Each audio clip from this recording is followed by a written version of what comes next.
DIYers, welcome in. Today we are joined by a supremely special guest. Make sure before we even talk about that, you hit the like button.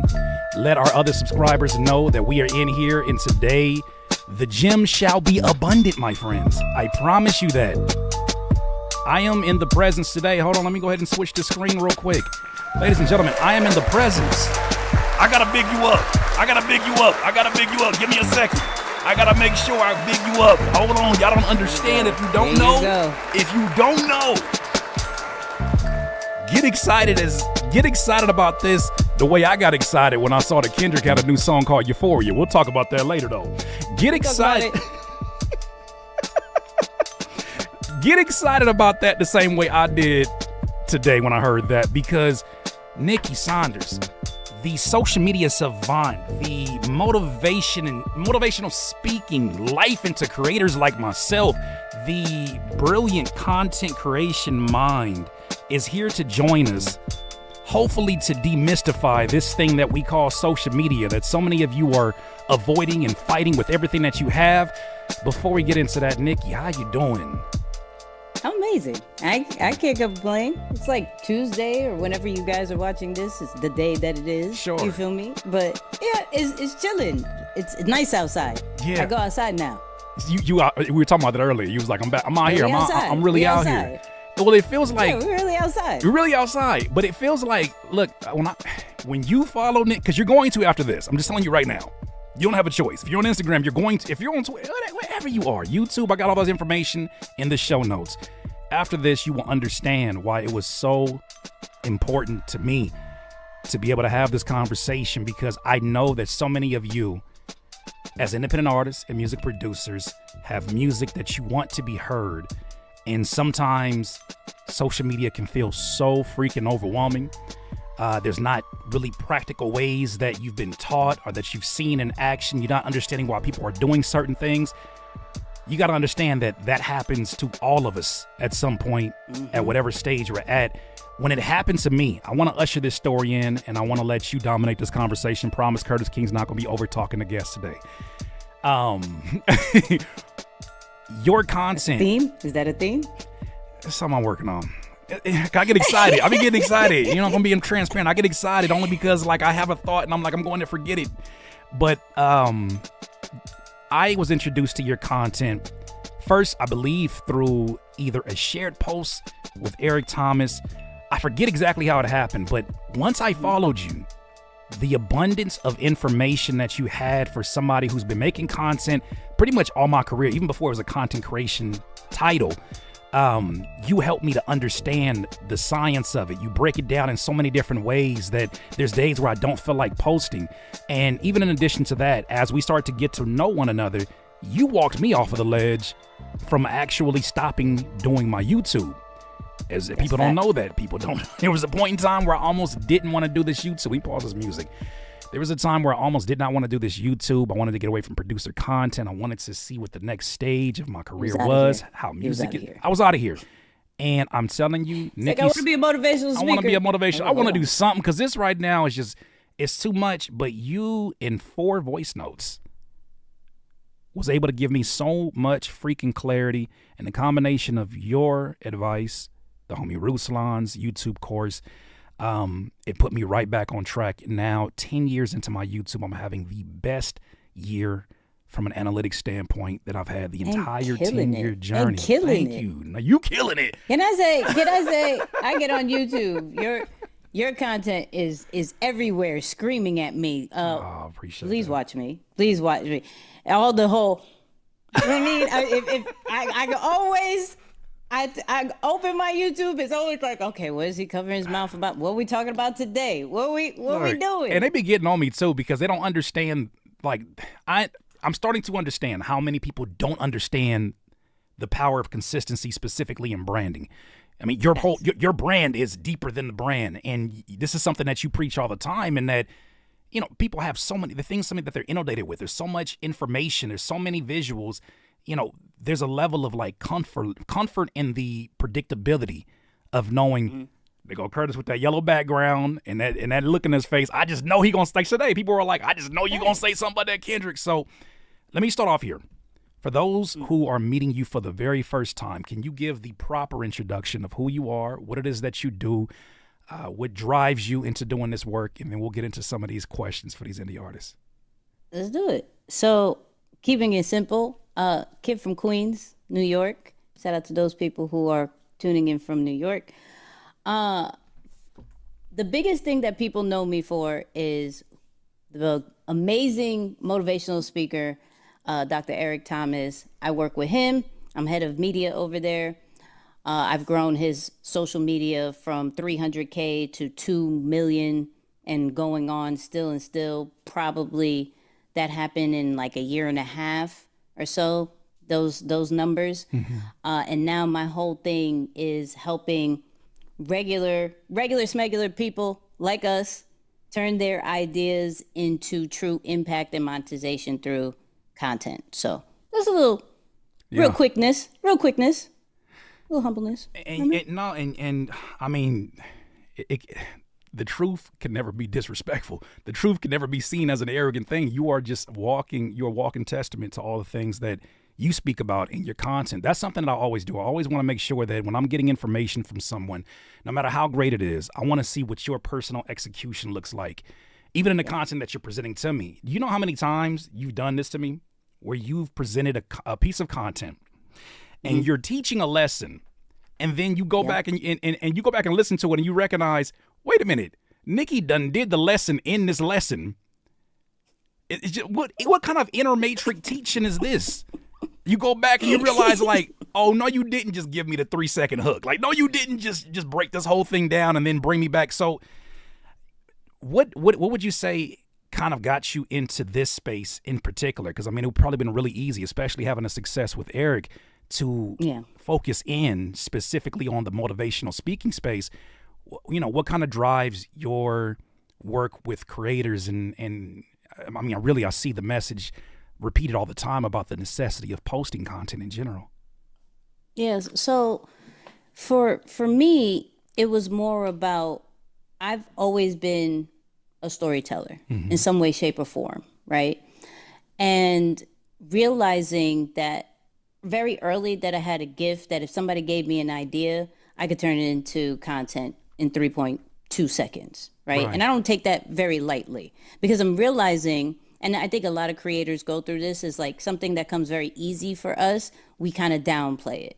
Right. And we're like, that's nothing. But I'm realizing I can be consistent on social media. I can create all these different types of content while other people are like, I don't know what to create. I don't know what to do. Oh my God, who is my audience? I'm like, what? You are you. Right. We want to just see you, right? It's not a character that you're building, unlike what some people have created. Some people created full-blown characters, and then when you meet them on the, outside, it's like, hold on, it's not adding You're not up. The same person. Right. It's like, for me, you're going to meet the same New Yorker / blunt / but I want to give you a hug and love on you. Right. Even though I told you to post, but I want you to post in your most natural. Like, I still cuddle with you. You know what I mean? Like, that's how I am. And I tried to show that because I realized very early, based off working with Inky, EYL and all that, is people will follow you for you because authenticity is rare. Okay. And so the more that we are ourselves, the more people feel free to be themselves. And that's the whole thing that I ever wanted to do is make sure that people feel comfortable as themselves being online and getting their true community. That especially from an online standpoint, our impact is global, and we didn't even know that. Like, if we all go into our analytics, we're all global brands, but we act as if we're just like in our own city, in our own street, and that's it. When we're so much more. So it was important just for me to show up as me not necessarily the person who grown these accounts, the person who can create content, but the person who just shows up authentically themselves all the time, because it gives people the freedom to do exactly the same thing. Facts. Right. And I think that makes it so much easier to not only understand the information but absorb it, because you realize this is someone who's actively putting it into action. I feel like within the last 6 years, there's just been an abundance of, folks who have self-proclaimed themselves as gurus and experts about things and spaces. And it just floods up the area where you just realizing like, oh, this person heard it from Alex Hormozy, and then it got to this person with a smaller following, and it got to this person, and then nobody's necessarily crediting anything, and nobody has a personality attached to it. I always make the joke that people were AI way before AI started coming in here. Like they were literally using the same source and training their information and their style after somebody else. And it's, but I think that's one of the things. But that's a deeper issue. That's a deeper issue, because you think about it, like, and going into this topic of, we were all created in one way, like uniquely. We got into different environments. We try to be molded in that particular environment and not necessarily remember we're unique. So when we get on social media, the comparison game comes into play, and be like, oh, this person's doing it this way, this person's doing it that way, because social media is a huge highlight reel. So we feel the pressure to act or duplicate what is already working when we already have the blueprint to what's going to work.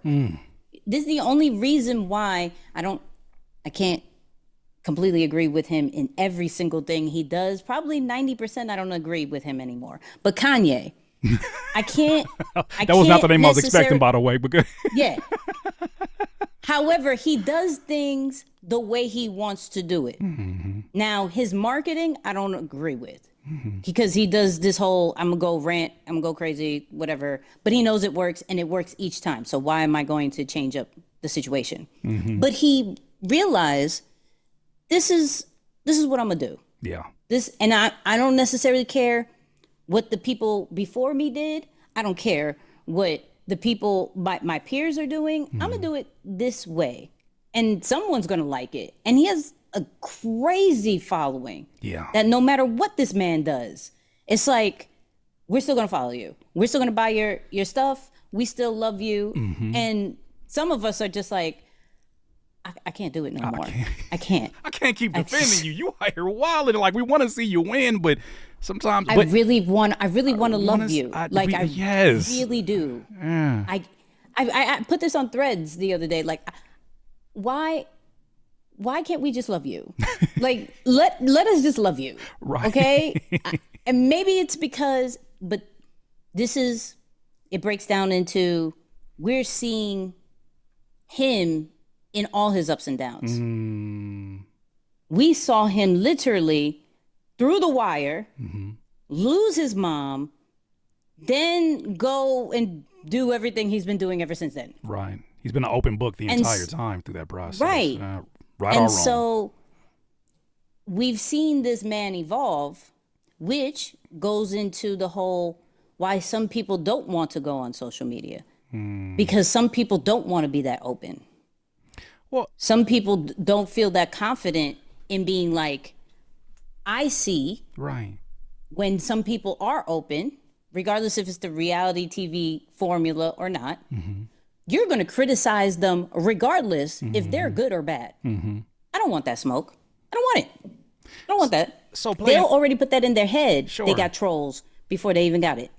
Well, playing devil's advocate, because I've always had the conversation of, we're creatives, especially as independent artists and music producers. We're creative. We take one sound that sound like boom, and do the craziest 808 slides and all these crazy things. We put all these things, like it's literally like watching just a masterpiece be done before your eyes.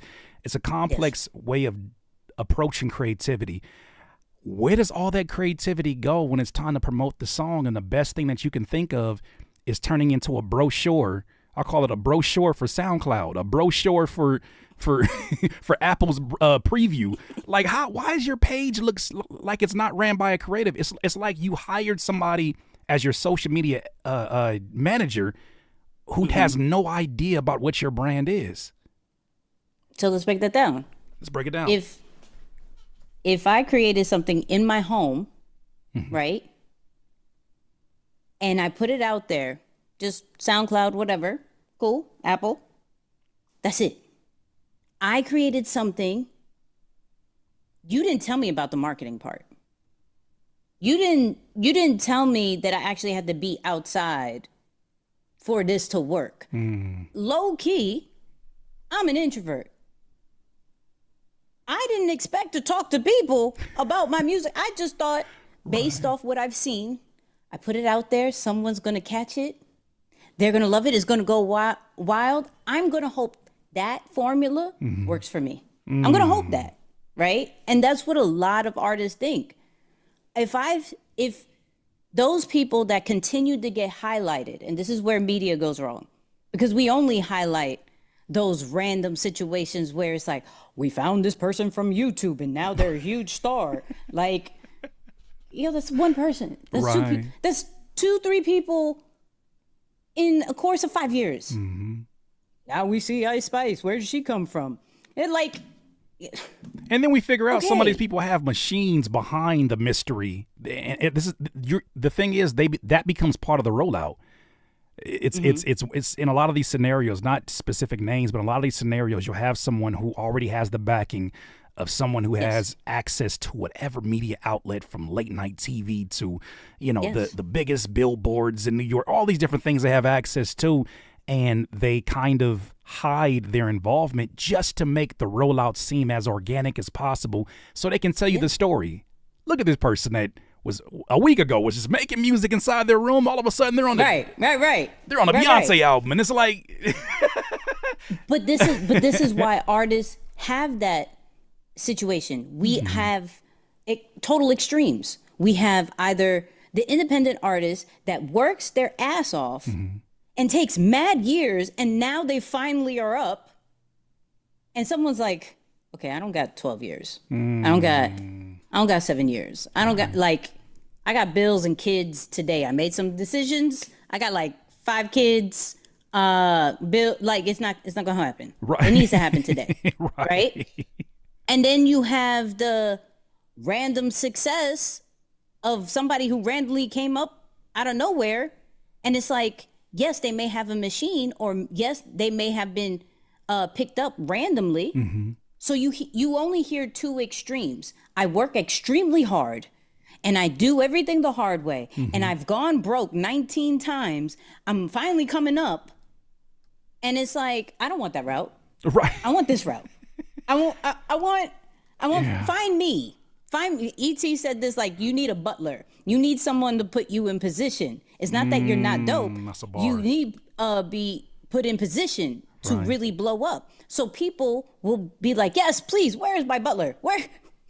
Right. Where's the person that's going to do this for me? And that's just because of the media that we see. We don't see an in-between.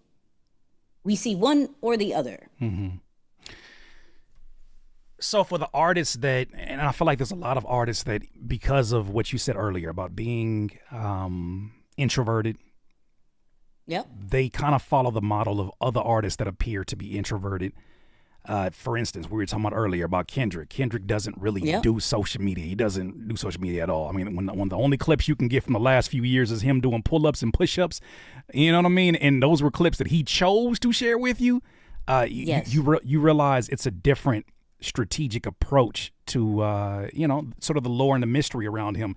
I always say he can do that because it's at different stages of his career. He's had the backing of Top Dog. He's had the backing of Interscope and of Universe. He also came from a different era. It's a different era, exactly. He didn't come from this, what's happening right now, where there is an influx of music where you have to post all the time. He didn't come from that. So of course he could still, when we look at a J. Cole, when we look at a Kendrick, when we look at Beyonce, when we look at Jay-Z, they come from that era of I can post and I've already gained such a strong following that it doesn't matter. Y'all gonna love me regardless. When Rihanna comes back out for real, oh, that's gonna go crazy. It's a wrap. Because we've been waiting on it. It's been brewing, yeah. So I guess but now you can't do that. You can't do that at all. Let me post once. Yeah, it's not going. That's not. And the thing about it is, especially for me as an independent artist, when I went direct to consumer, I started to see, okay, I'm taking my music off of streaming, and I'm going to approach my business model in a different way. This is me also testing this out to see, well, what kind of things will I be able to, how will I have to operate my business differently? What type of things will I be able to kind of get away with? Will I have to be as active? And what I'm recognizing is that with direct to consumer, social media is your everything. Everything. It's the biggest way that you're funneling in people who are like, I never would have gone to your website to listen to your music because I don't know who you are, first of all. But because of this 1 minute experience, because of this, this 30-second clip that you put up, I am now interested in seeing what products you have, including your music on your website. I post it every day, sometimes every other day on Instagram and on even another YouTube. That's not as many subscribers, but as I did that, I started to see sales every single day. The moment I took a two-month hiatus, I still had some like once or twice per week, but it dropped off. And that's when I recognized how I need to now use social media. And for some reason, even though I'm probably doing more content now at this current stage as I'm promoting an album, I feel more confident in that I have a strategic and a specific plan. I'm not just posting into the abyss. What advice would you have for two different type of artists? One, the one that says, well, I'm not a, hey, look at me type of person. And then two, for the artist that is like, well, I'm open to it. I don't know how to operate it in a way that, speaks natively to these platforms and be myself. Yeah. So one, no one's ever asking anybody to be like, hey, look at me. I got music. You want to listen to it? First off, no one does that. You know what I mean? Like, you still have to be the artist that you are. You still have to show in different ways what your art is, right? So when we're looking at it from a social media standpoint, it's all about hype. That's all it really is. When we're talking about my music is my music. That's the product. Everything else on social media is, how do I bring attention? How do I package this up to get people to the product? So now I'm looking at this song. I'm like, okay, what parts are definite clips that are going to go well if somebody hears this? That they'd be like, ooh, what's the first thing that's going to make them go, ooh, what's that? Whether it's just the instrumental, whether it's a few bars, whatever it is, ooh, that's what you put out, right? Then some type of visuals with the music in the background. Doesn't have to be you. None of this that I'm saying has to be you.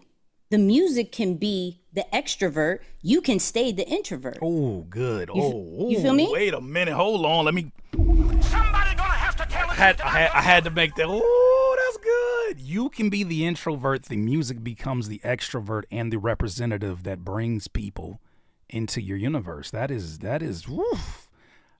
Yeah, no one's saying get in front of a camera and forever perform and then show that and post that everywhere. No one's saying that, right?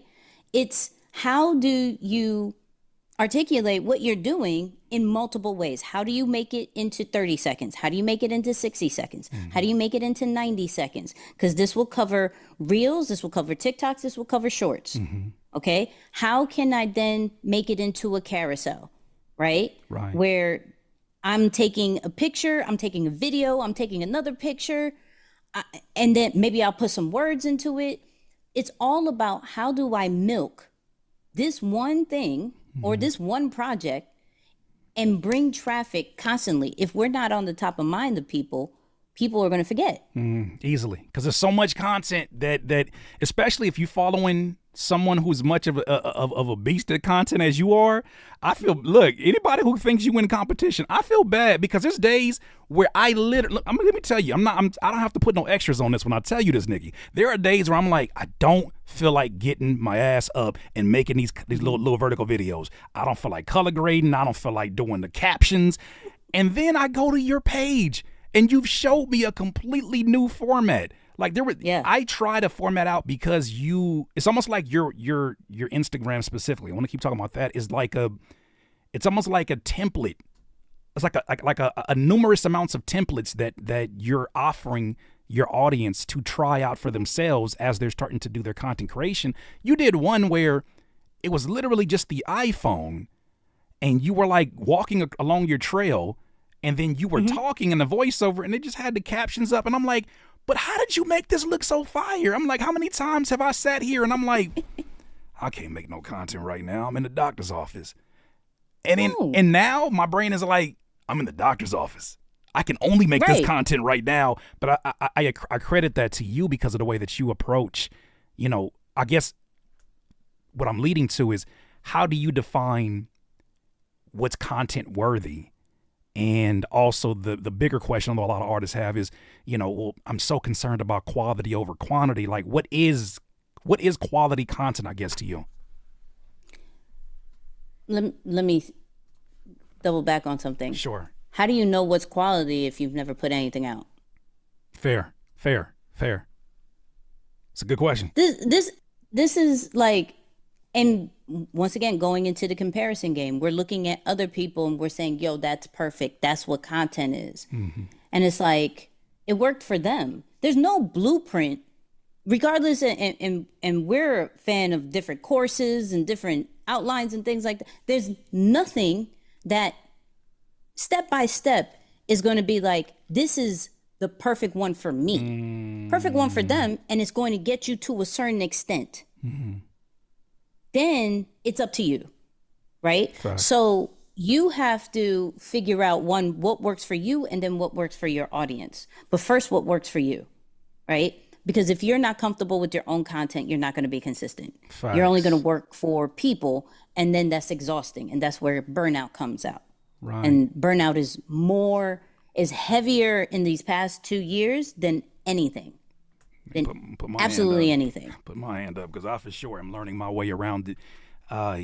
Well, I guess in addition to that question, this is what I have for you. So, for someone who's still building their audience, which a lot of artists are, a lot of producers are on social media, how do you measure what works? I guess when your numbers are not necessarily like astronomical, are we looking at this on a very like smaller scale where it's like, well, this one had 25 views as opposed to 3 to 5, or like, are we using views as a metric? Like, how many different metrics are you kind of using to quantify how well a piece of content did?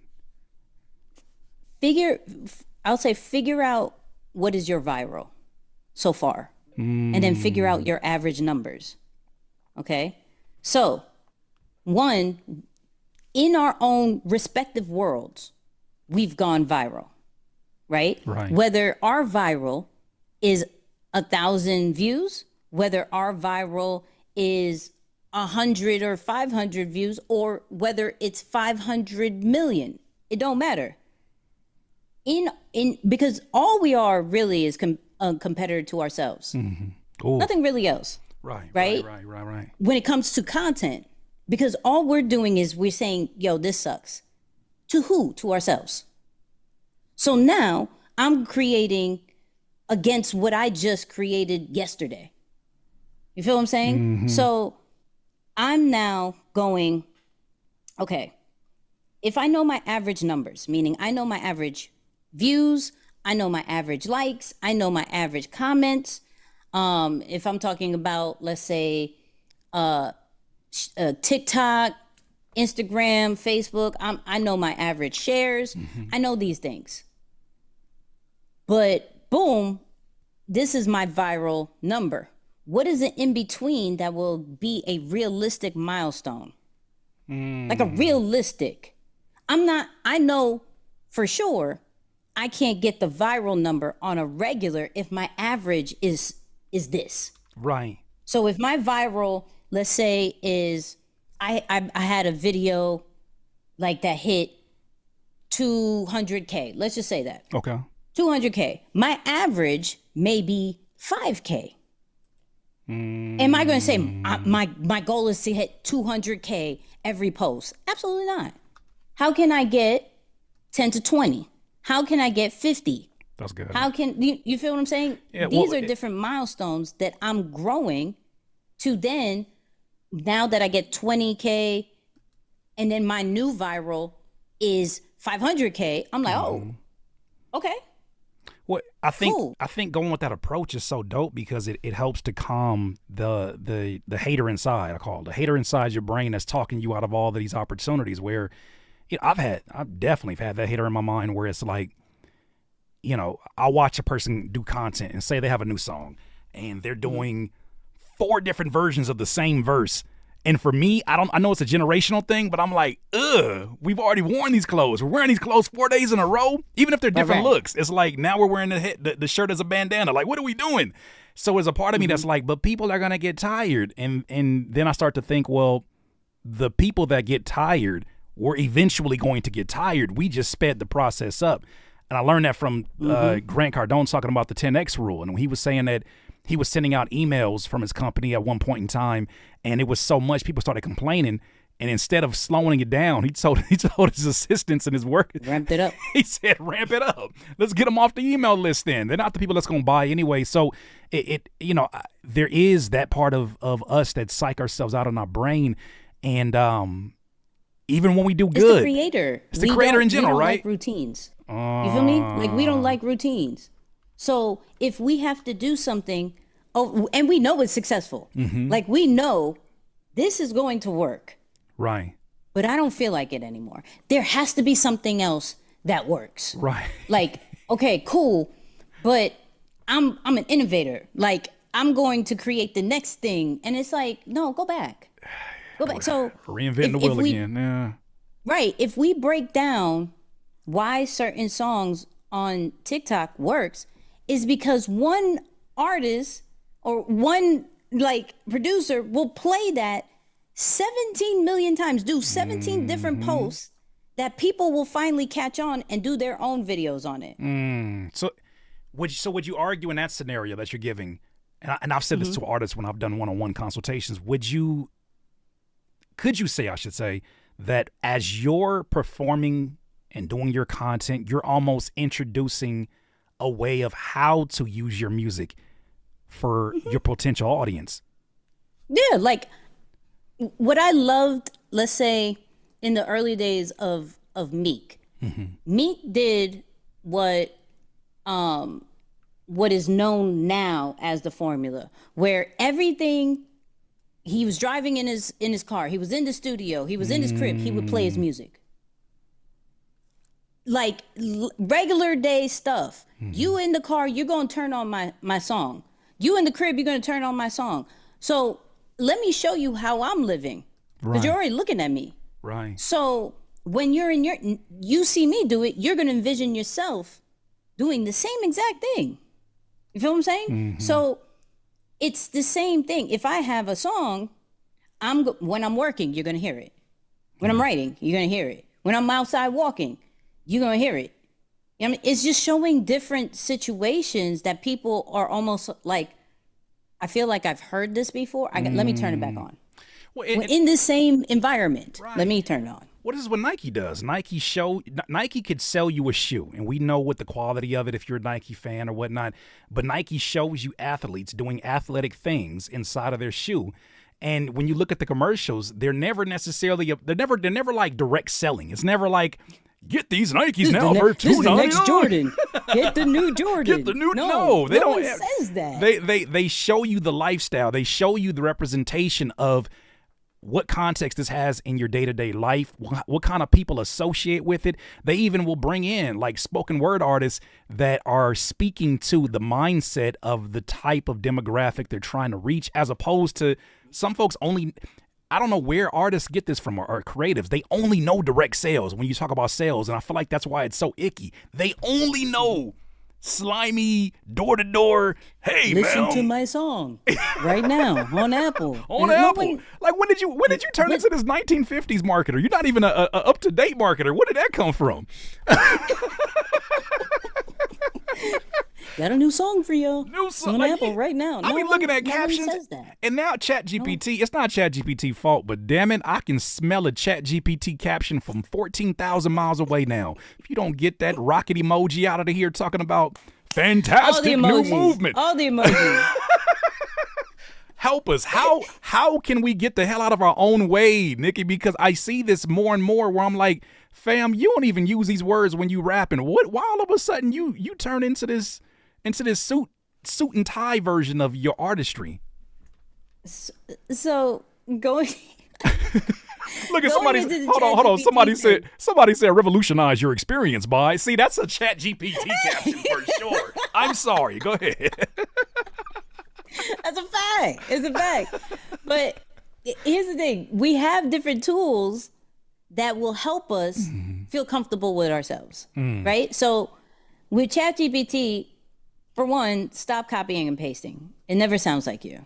I don't care if ChatGPT, Google Gemini, Claude, whatever your AI of choice. So it's not even a stab at ChatGPT. Sure. But what it's supposed to do is give you the foundation.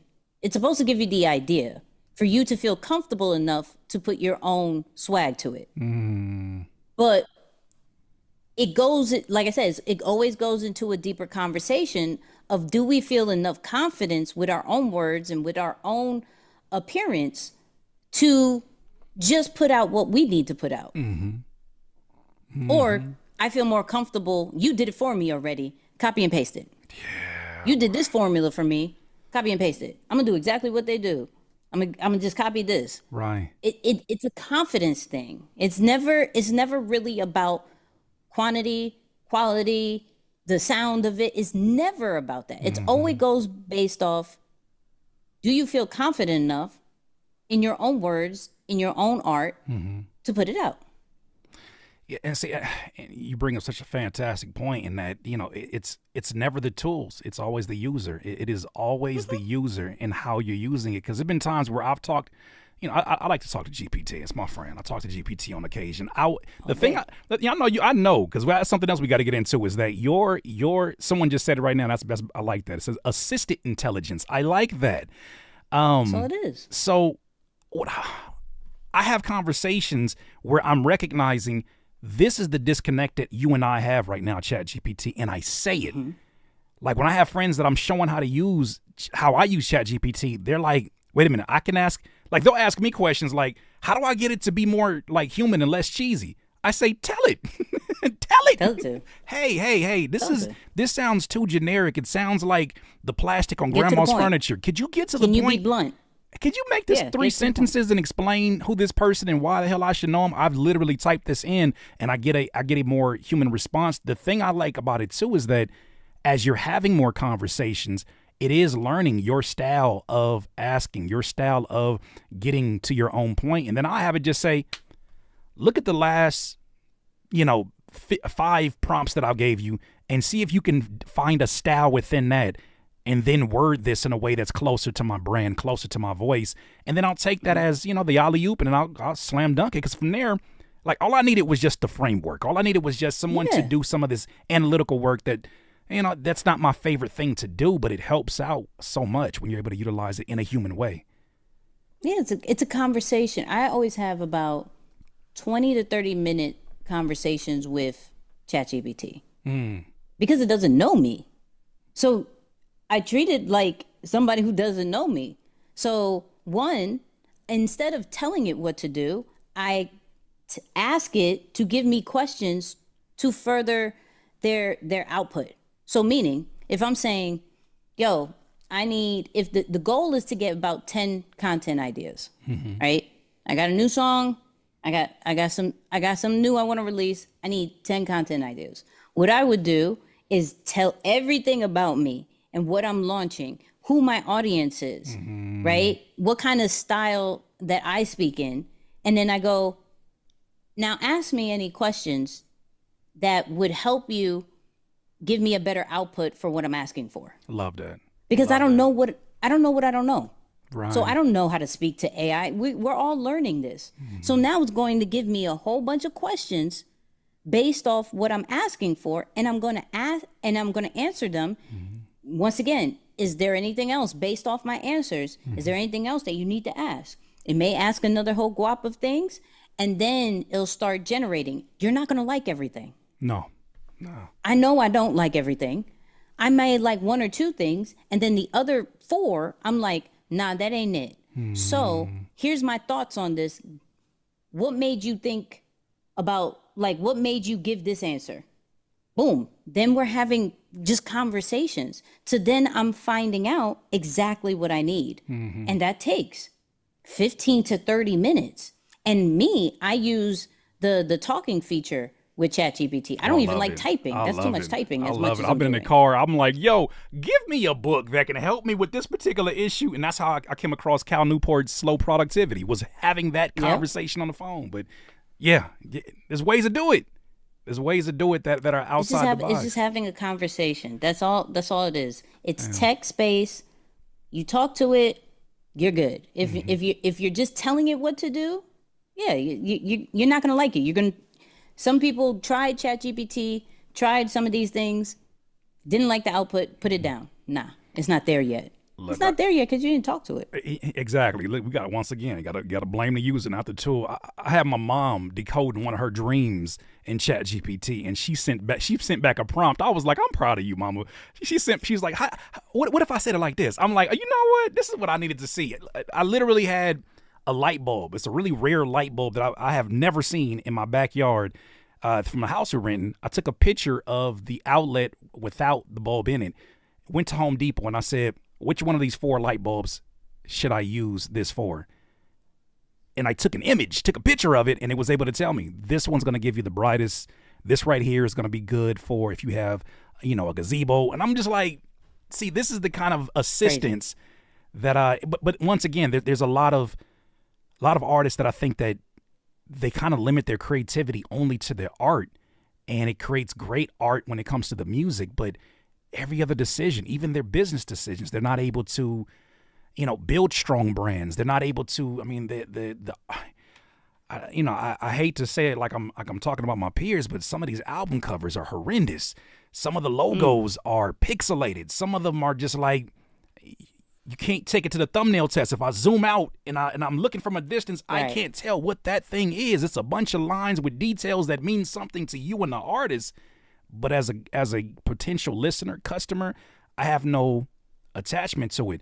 As the brand expert that you are. Let me cape. Hold on. Please. Go ahead. So when you see things like that, some people just don't know. Sure. Right? So like even with that zoom out test with the thumbnail, a lot of people don't know that. A lot of people don't know. And especially in the beginning of people's journeys, that logo may be fire to them based off their experience, based off what they've seen in that kind of category of like day one to day one, I'm matching you, right? I'm doing okay. I'm doing okay. Now, all we can do as guides is more of like, okay, I see what you're doing, see what the audience says, because it's not even about based off what I say. Sure. What does the audience and what does the data say? Okay? Because these are facts. Right. What I give you is an opinion and feelings. Right. But based off data, what is it doing? If it's doing what you need it to do, keep it moving. Some people could do a dot. And that thing could take off. Because we know it's a lot of corporations that run that, where it's like, I look at some of these logos, Nikki, I'm like, how y'all get away with that? Y'all got bread. Y'all got, well, and even like when it's funny because I had a private community and I walked them through different aspects of building up a brand. And one of those came down to what is your tagline and what is the purpose of a tagline, and how you'll see even like a tagline for McDonald's reflects the size of their business. And, as it expands, as it starts to service more people, then they can get away with, we just love to see you smile. It's not home of the 10-cent hamburger. Like, it's not that specific. Now it's like, we serve so many people. Our tagline is, I'm loving it. But also, and we've seen a lot of what is being called like debranding, where they get super simple. And I think it's a journey.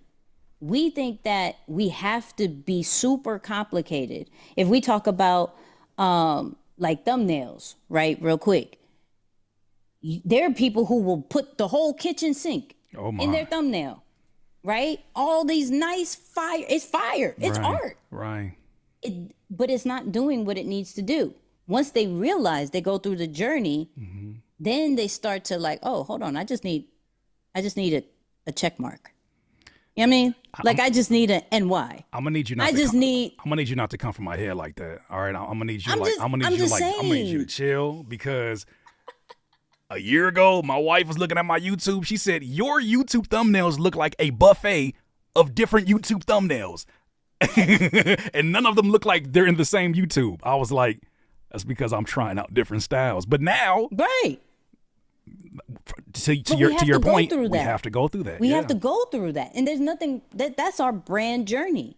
We have to figure out the style. We're going to get one part of it right, and makes us think that the rest is right and the rest isn't right. Yeah. But this one part works. So we're going to have all these different colors, all these different fonts, all these different pictures, and we think we're doing something. Then as we grow to the thousands and the millions of views and all that great stuff and downloads, we realize, oh snap, they just want me to repeat this line over and over again. It's almost they like just want me to show up in this kind of way, and that's it. I didn't mean to cut you off, but I was gonna say, it's almost like you have to go a long ass way just to go to the next room. And it's part of the process. Like I had to go through all of the ugliest thumbnail designs I could think of just to put my big ass face next to a object or a person and do like this. And all of a sudden you're telling me, as a branding expert, as a genius in your own right, you're telling me, hey, you know, it screams for attention. And I'm like, this is so crazy, because as a kid, I remember being in line. I remember one of my marketing teachers told me this. He was like, if you're going to study anything in terms of how to get attention for your product, he said, stop studying other products first. He said, study the National Enquirer. Remember that little National Enquirer? He said, when you look at that, look at the fonts. Look at the outlining of the fonts. Look at how the Bat Boy strikes again. There's a reason why it gets your attention amongst all these other magazines. He said, when you study that, you'll learn so much when it comes to designing your products and even advertising your products. And I carry that all the way up until now, to where people don't realize that's probably the biggest influence for my YouTube thumbnails. But I had to go through 1,500 thumbnails in order to find this particular style. And it's so simplistic.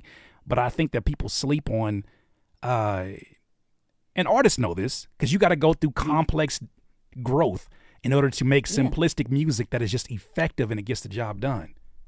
Yeah, even so, going into content again, where we look, I just posted about this. Like we focus on quality, and we focus on the complex stuff, lights, cameras, the background, all that great stuff, right? And then we look at what goes viral, and stuff that's shot on our phone, bad quality, horrible audio. You know what I mean? Somebody, I posted about it. Somebody put themselves in a big balloon suit. I saw and that. It's just horrible. It was just horrible. One was shot from a Ring camera. The car fell out the driveway. Backwards. Yes. It was shot from there. How many videos are we seeing now shot from a Ring camera, to the point that when am I going to see a whole music video shot from a Ring camera? You said that too loud. You're supposed to tell me that when I'm sorry. You told everybody now. I'm just saying. I'm about to go shoot a video right now. Who's going to go to different people's houses? Right. Your friends' houses, hopefully, or your family. Don't go to random. That video ain't gonna come out. I mean, people you know, right? At least 3-4 different houses. You need access to the video, right? And you're doing your visuals from there. Why? Because that's what people are relating to right now. People are watching that and being like, "Yo, I got a Ring camera. Yo, that came from that." It's horrible quality. Horrible. Ring camera things is not HD. I don't care the latest one. They're not. But people watch it all the time. I'll be like Amazon drivers be looking like GTA characters outside sometimes. I'm looking at it. I'm like, what?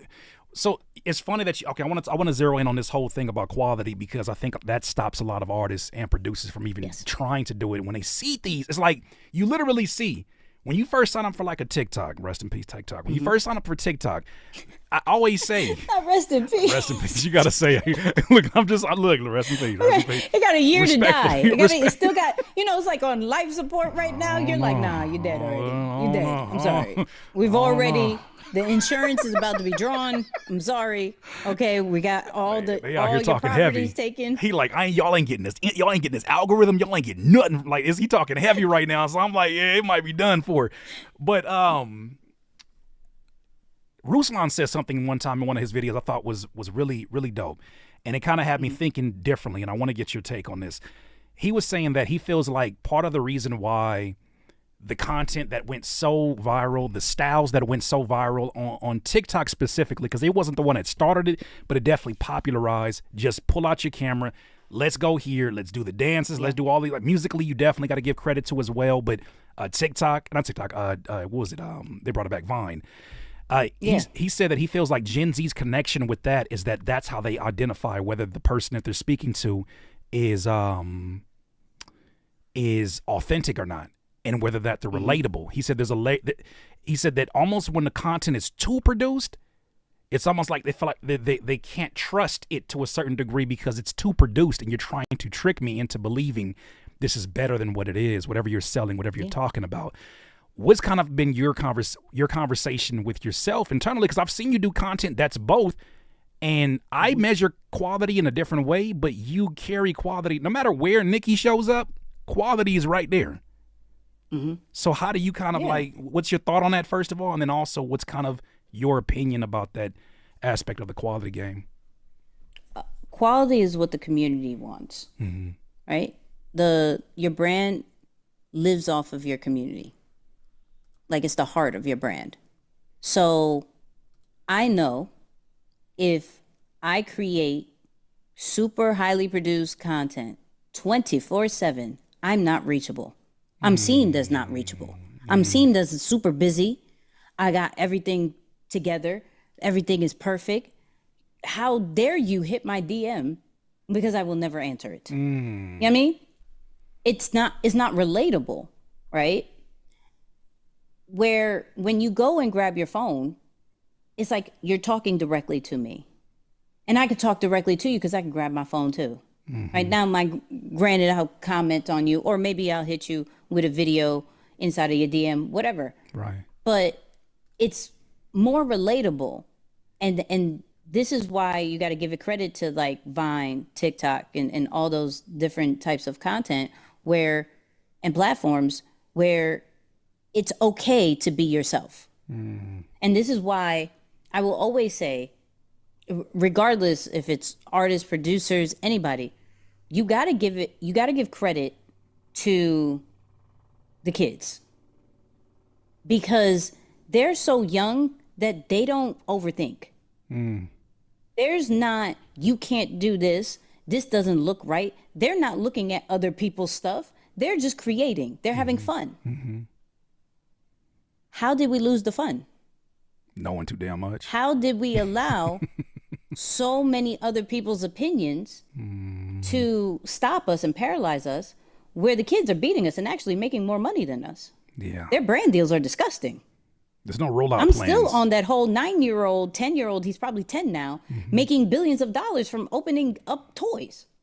You talking about the kid that he's in Target. He has his own, he's like branded on his own toys. Or something like that. That's crazy. Just because my mom allowed me to have a camera recording on me on the things that I do.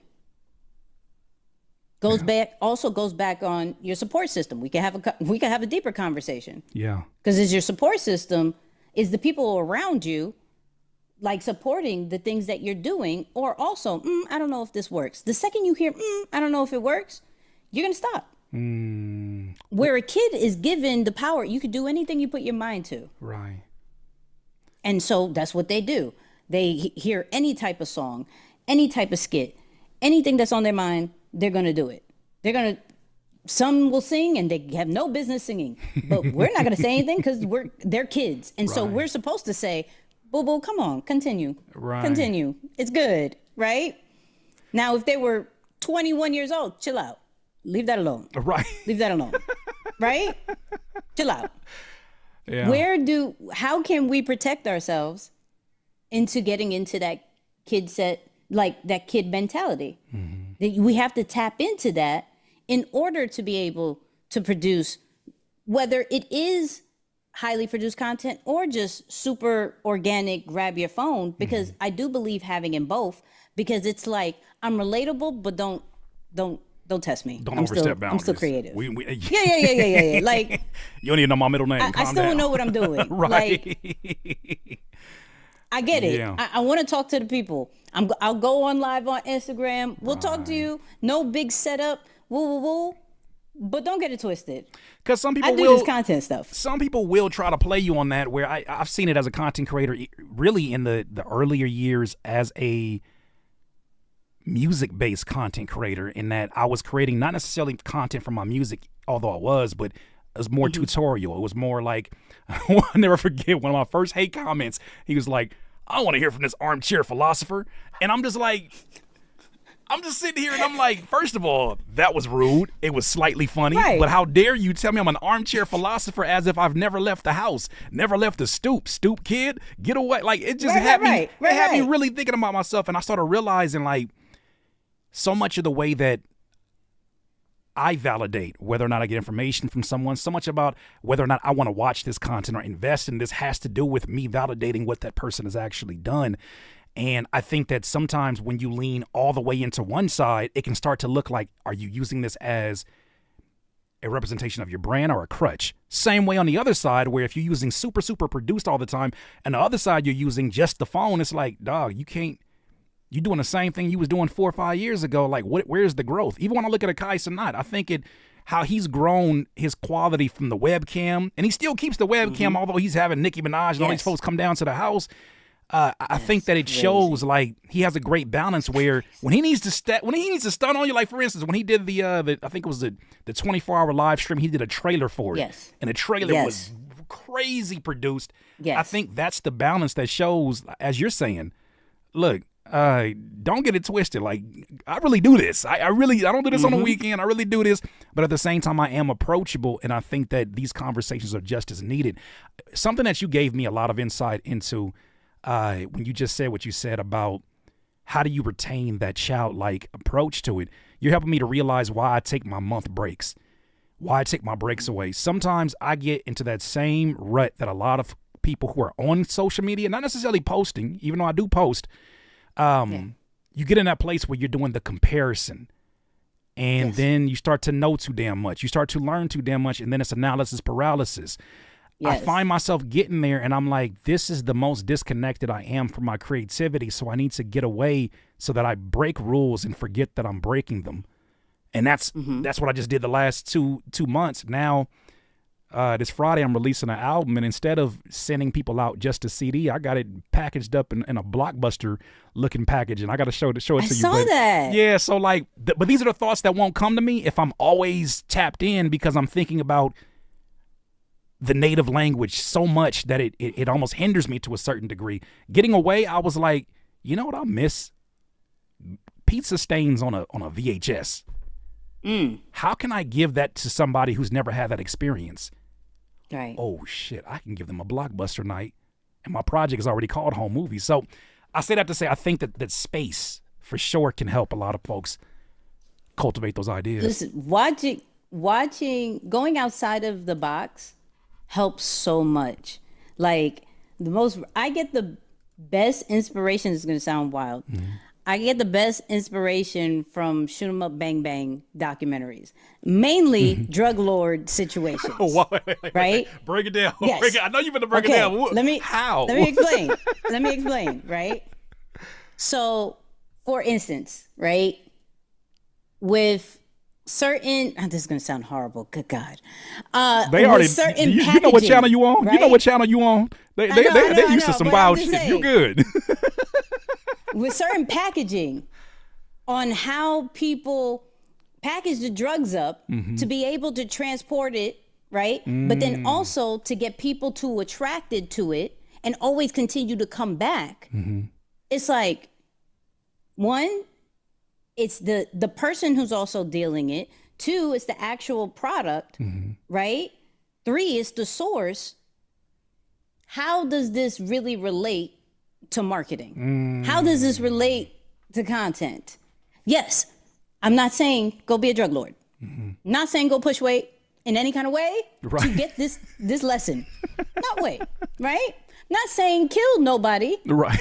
like Griselda and all that stuff. Not saying that. I'm saying based off me watching El Chapo, Griselda, all that stuff, right? I've gotten different ideas on how to package content. I've gotten ideas on storyline. I've gotten ideas on visuals. Right. Because one, we're also in the phase of nostalgia, just like how you're doing the Blockbuster situation. Yeah. We all are like, oh my God, I remember that. I need that because I remember when this happened, right? Hence why the video game emulators will forever be a thing, because they bring us back to this, oh my God, I remember it. Regardless of what device, regardless of what it is, we'll always be like, oh my God. So if an artist was to package their stuff like a Game Boy, Come on. it's like, oh, hold on. If we go back to a certain age, a Dreamcast, oh, wait, hold on. You feel me? Like those types of things. I'm watching, what was the thing I was watching? I was watching Coachella. Okay. I Right? was watching that too. Yeah, shit. I was watching Coachella. Right. I'm like, okay, what's happening there? I watched the documentary of Woodstock. What did I learn there? Like even from just events in different ways. What went right? What went wrong? Because you can learn a lot about what went wrong and what are the gaps. Facts. Rather than what went right. So for those people that are like stuck, like look outside of the box. Like look outside of what is honestly working, but still that's kind of close to what you do. Like I can go and watch all the people that talk about content and social media, and I never learn nothing from it, because I do learn from music artists. Why? Because they're the first to, in my eyes, the first personal brands. You feel me? In what ways? They're the would you- first ones Right. that took an idea, and turned it into something Interesting. that people continue to listen to, watch, and everything like that. I pay attention to music videos and visuals and how it was actually about the words at one point, and now it's a whole movie. It's like, okay, what are we doing? Right? But then I also look at how sports is being broadcasted. I'm listening to announcers. I'm watching how, and this ESPN actually created a whole trend of what we see with the carousels, where they would show a picture of the actual move, and then the next slide would be the video of the dunk, of the thing. So you see one thing, but then you see the full situation on the next slide. Then you saw everybody do that. That came from sports. That didn't come from speakers. That didn't come from teachers. That didn't come from music artists. That came from sports. So you look outside, you get all the things. It doesn't matter if they're doing it over there. They're not doing it over here. So if I bring it over here, just like how Nipsey read a book, Yes. saw what the Philly cheesesteak people were doing, and let me do that for my mixtape, and it hit where anybody else would have been like, oh, they did that with the Philly cheesesteak. Yeah. I'm not going to do that. Especially in an era where streaming is being introduced as the primary focus in the industry. It broke so many different rules at that time that people, put up their own fences and said, oh, we can't, music is not valuable anymore. People are going to pirate and da-da-da-da. And sure enough, people showed up, but people forget, because I was following Nipsey at that time to the point where I was very much in tone with a lot of the things he was doing. And I was like studying them, because I was like, yo, this has to be the future of what this is going to be. Yes. remember seeing at the time that he had the $100 album, I think he only had 176,000 followers on Twitter. And I remember doing just the percentage of Twitter. Obviously, he has different platforms, YouTube and Instagram at that time that he was pulling from. But when I saw that it was like 0.00045% of his audience on Twitter that would have accounted for the amount of sales that he got, and it was still, amazing at that time, like $100 album, are you kidding me? You started realizing, like, you don't have to make believers out of every single person in front of you. You just got to find that small core of super fans.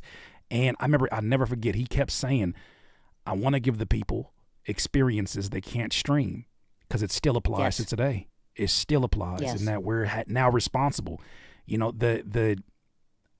starting to do shows in my house now, and I have like a downstairs where I just bought a spotlight because I'm thinking about what kind of experience can I give someone that's like, I'm glad that I was here when it was live, because it'll be the only time that it's like that. But one last thing I was going to say too is that you taking the inspiration from these unlikely sources, I find myself doing that with fonts. I am a nerd when it comes to fonts. I tell you right now, I get so excited about fonts. It scares me. But I'll look at a movie. And I'll pause it. My wife gets so irritated. I'll pause it, take a picture, because I just love the way that the thick font sits above the thin font. I like how it fits thematically with it, like the what do they call it? The typography psychology. And I'll take the font, go on Google, and then I'll go to identify font, figure out that font, put that bad boy in my collection. All of a sudden, you looking at captions on one of my vertical videos from my lyrics, and you're like, why does this feel so familiar? That's because it's the Starbucks font. Yeah, you're welcome. Yes. Things you're already seeing, but I'm leveraging them in a way where I know you're already familiar with it. The numbers show that you're going to identify with this. And they've already done that branding work. But that's so smart. And I hope that doesn't pass people, where what feels familiar to you and maybe some to the masses, right? And how can you incorporate it in what you're doing? So if you're saying, yo, I love the Starbucks font. I watched this movie. I love the Pulp Fiction situation, right? And I put it in mind. And those people who go to Starbucks every single day, who maybe core Pulp Fiction, Kill Bill fans, they're like, yo, I'm more connected, right? And I don't even know why. I don't even know why. But it's those little subtle things that is like, I'm grabbing people from all different walks of life, backgrounds, and everything, because they watch that, they go there, they wear this, they're like, yo, I'm rock with you. I don't know why yet. I'm not really sure. Yeah. But for some reason, I'm so hooked on your stuff. I'm here for it all. So I hope people will now start looking at the stuff that they like and be like, why? How can I incorporate that more into my own stuff? That's why I never buy it when artists are saying, well, I don't want to do content because I don't have fans. And it's like, who are you? You're the first fan. What type of, and when you start to really dive into the questions that are important to asking a fan, but you ask them to yourself. They're not fans of themselves, though. Not fans of, you're hitting. I'm saying the loud part out loud. I'm saying the quiet part out loud. Ain't huh, Nikki? Okay, I'm sorry. I'm sorry for doing that. This is like a therapy session for y'all. You're trying to pass by it. No, they're not fans, and it portrays outside. Yeah. You don't have the following because you don't believe in your own self. You know what I'm saying? Like, you put out stuff and you don't even believe it's going to hit. You know how many times I put something? Yeah. Well, you know how many times I put something up and I'm like, I don't give a damn if y'all don't like this. I edited my ass off. I edited my ass off on this one. Y'all ain't going to tell me. I don't care what the algorithm got to say about Curtis King today. All right, cool, whatever. What I did today was one of the moments where it may not necessarily be good timing, but I know that when somebody looks at my whole catalog and body of work when it comes to content, those are moments that they're gonna be like, "How did I miss this?" This was like I'm thinking about legacy, and that helps so much from obsessing over the minute details that on a day-to-day basis are easy to get lost in. You should be watching your stuff, listening to your stuff over and over when you post it. I ain't gonna lie. If you're not, you don't like it. You don't like it. I ain't gonna hold you. I promise you. I put Wait, you do that? the You- funniest thing. Do you do that? I put that dancing one Yeah. of AI Yeah. did of me this morning. I saw that. watched that thing over 100 times. I watched that thing over 100. Hilarious to me.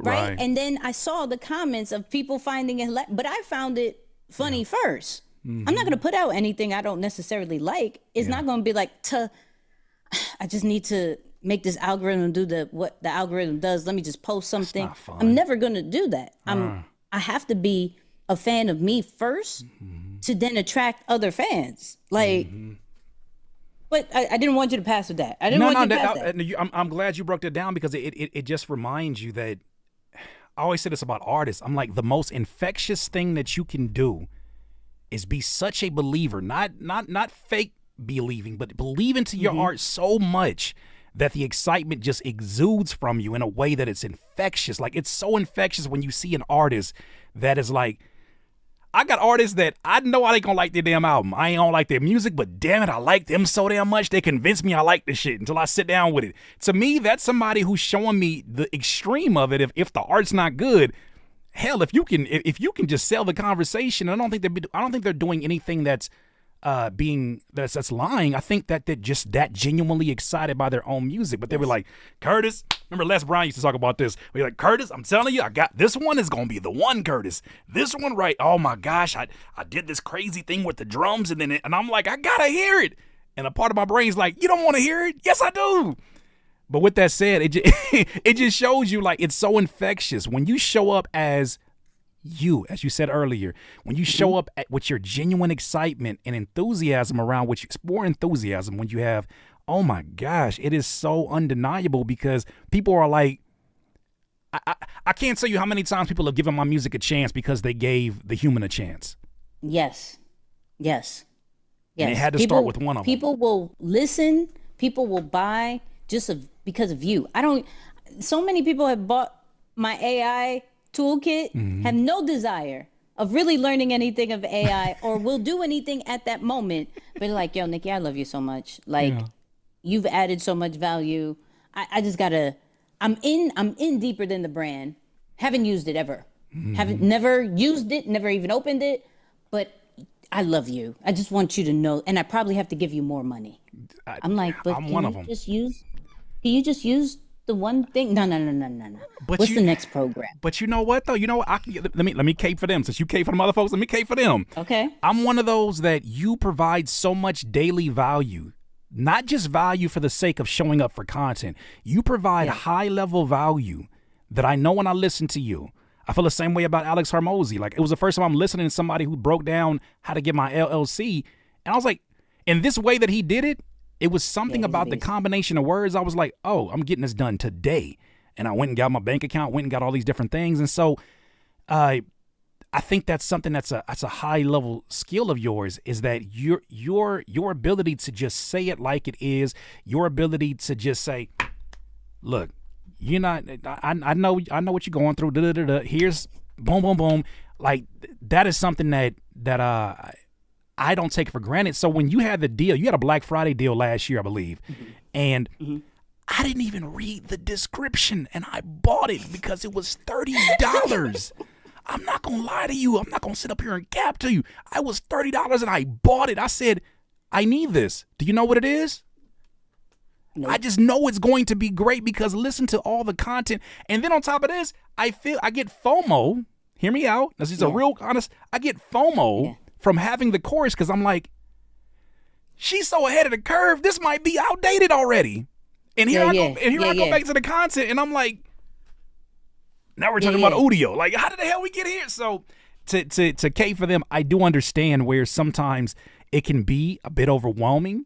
And also, there's also just, you got to check yourself as a consumer. You got to check yourself as a content consumer, in that we get so lulled to sleep and so happy with feeling like we're close to the information that we convince ourselves it's progress, and we're not actually putting it into action. So that one right there, you don't know how many times I had content lull me to sleep, like some of the greatest ones, and I'm like, I felt like I did something today. No, you didn't do anything. You just didn't do anything. But it feels like it. You didn't do it. Listen, it's this, and I never understood when I heard people say, "Yo, I would get a book. I'll read one page. Once it hits, I'm putting the book down." I'm like, "What? read the whole book? Like, why are you not reading the whole book?" It's like, nah, I got exactly what I want. Like, I executed, I'm good. It probably has 19 different gems. Yes. Okay, you read the whole book. Did you do any of them? It's like, okay, touche, Negro. Touche, I got you. I understand. All right. That sound like me and water. Right. I put water on the table. I'm like, I'm doing healthy things today. Did you drink it? No, but I did some healthy shit today. Yeah, I buy apples and bananas all the time. Them things go bad each and every single time. But I felt good about buying them. You know what I mean? Like, this is the week. I took the step. I make a change. Give me a chance. This is the week. Like, I have an upstairs. I buy beef patty and cocoa bread same day. Got an upstairs fridge right here with apples in it that I have to do myself almost like a child. Like, Curtis, put the apples next to the water in the morning so you don't make Pop-Tart decisions and cereal decisions. Look, all that aside, can the audience get off a few questions to you? I value your time, and I look. First of all, round of applause for all the gems that y'all just received. Oh my gosh! One more. I'm gonna give you the Kendrick bomb. Look. That's all I got to say. Talking about Kendrick. Look, for those who are asking, I know some of y'all are popping in here like, you're gonna talk about the Kendrick.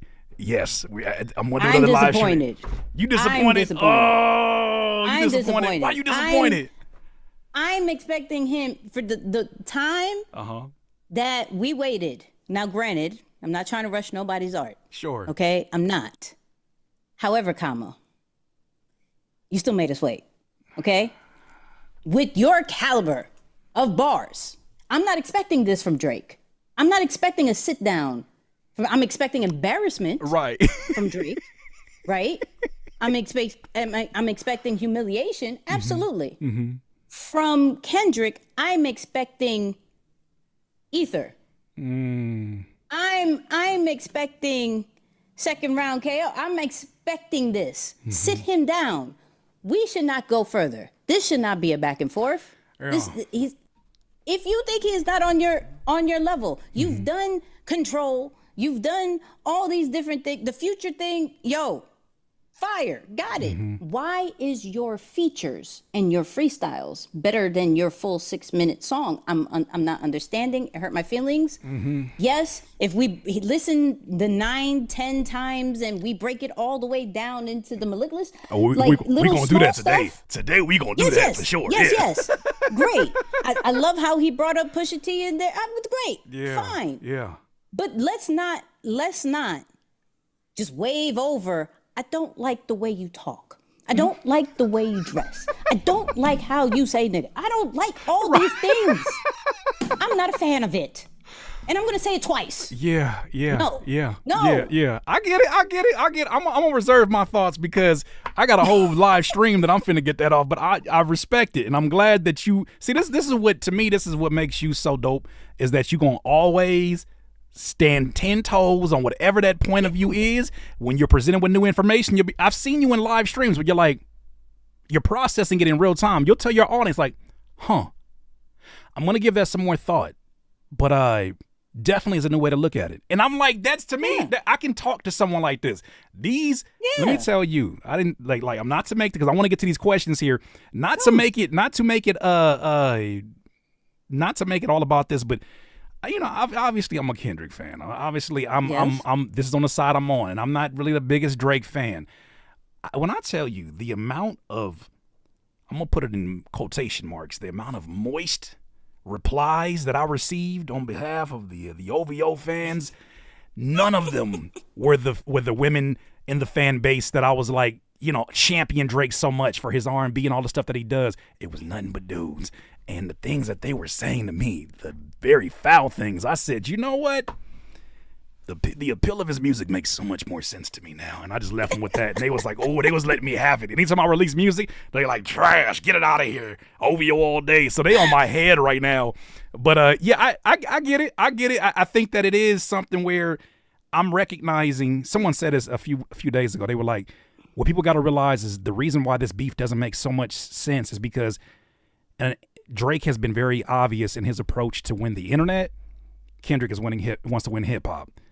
And these are never clashes that ever leave people like across the board saying this person won. Whoever's your person is your person, and you probably gonna align with that. But yeah, them male Drake fans were very very sassy with me. I didn't care for that too much. Listen, I love Drake. Don't get it twisted. I love Drake, but I appreciate Kendrick for the bars. Sure. I'm not looking at Drake for bars. I'm looking at him being petty. Yeah. And messy and emotional. Okay? If we're talking about that, Drake got that all together. Right. He is emotionally disturbed because he's getting ganged up on. I would be too. You know, all you were my friends. Yeah. Where did Rick Ross come from? Why are you even talking? Sir, sit down. This track needed to stop. Like I said, not getting into that. Don't want to get into that. That was I need that just to die. Right? But I say that because I think so much, like so high. If it was Kendrick and Cole, I'm expecting. Yes, there's a different expectation with fire. That. Yes. Right? So if we already know from a bars level, Kendrick's here, Drake's here, right? And not to diss him or anything, just, you know, right here. I'm not expecting you to leave it open for Drake to be petty. Unless it's bait. I got my theories because I'm with you. You don't walk into a flower shop looking for Jordans. I'm not walking into a flower shop looking for Jordans. But Kendrick isn't consistent enough to go back and forth. He might be if he got a project or something dropping. You know, but he already didn't he retire? Didn't he say this is it? He's been on tour more than anything. We're supposed to be giving some gems on the independent artists. Look at us already. Look at this is the power of the branding of this beef. We got us straight away.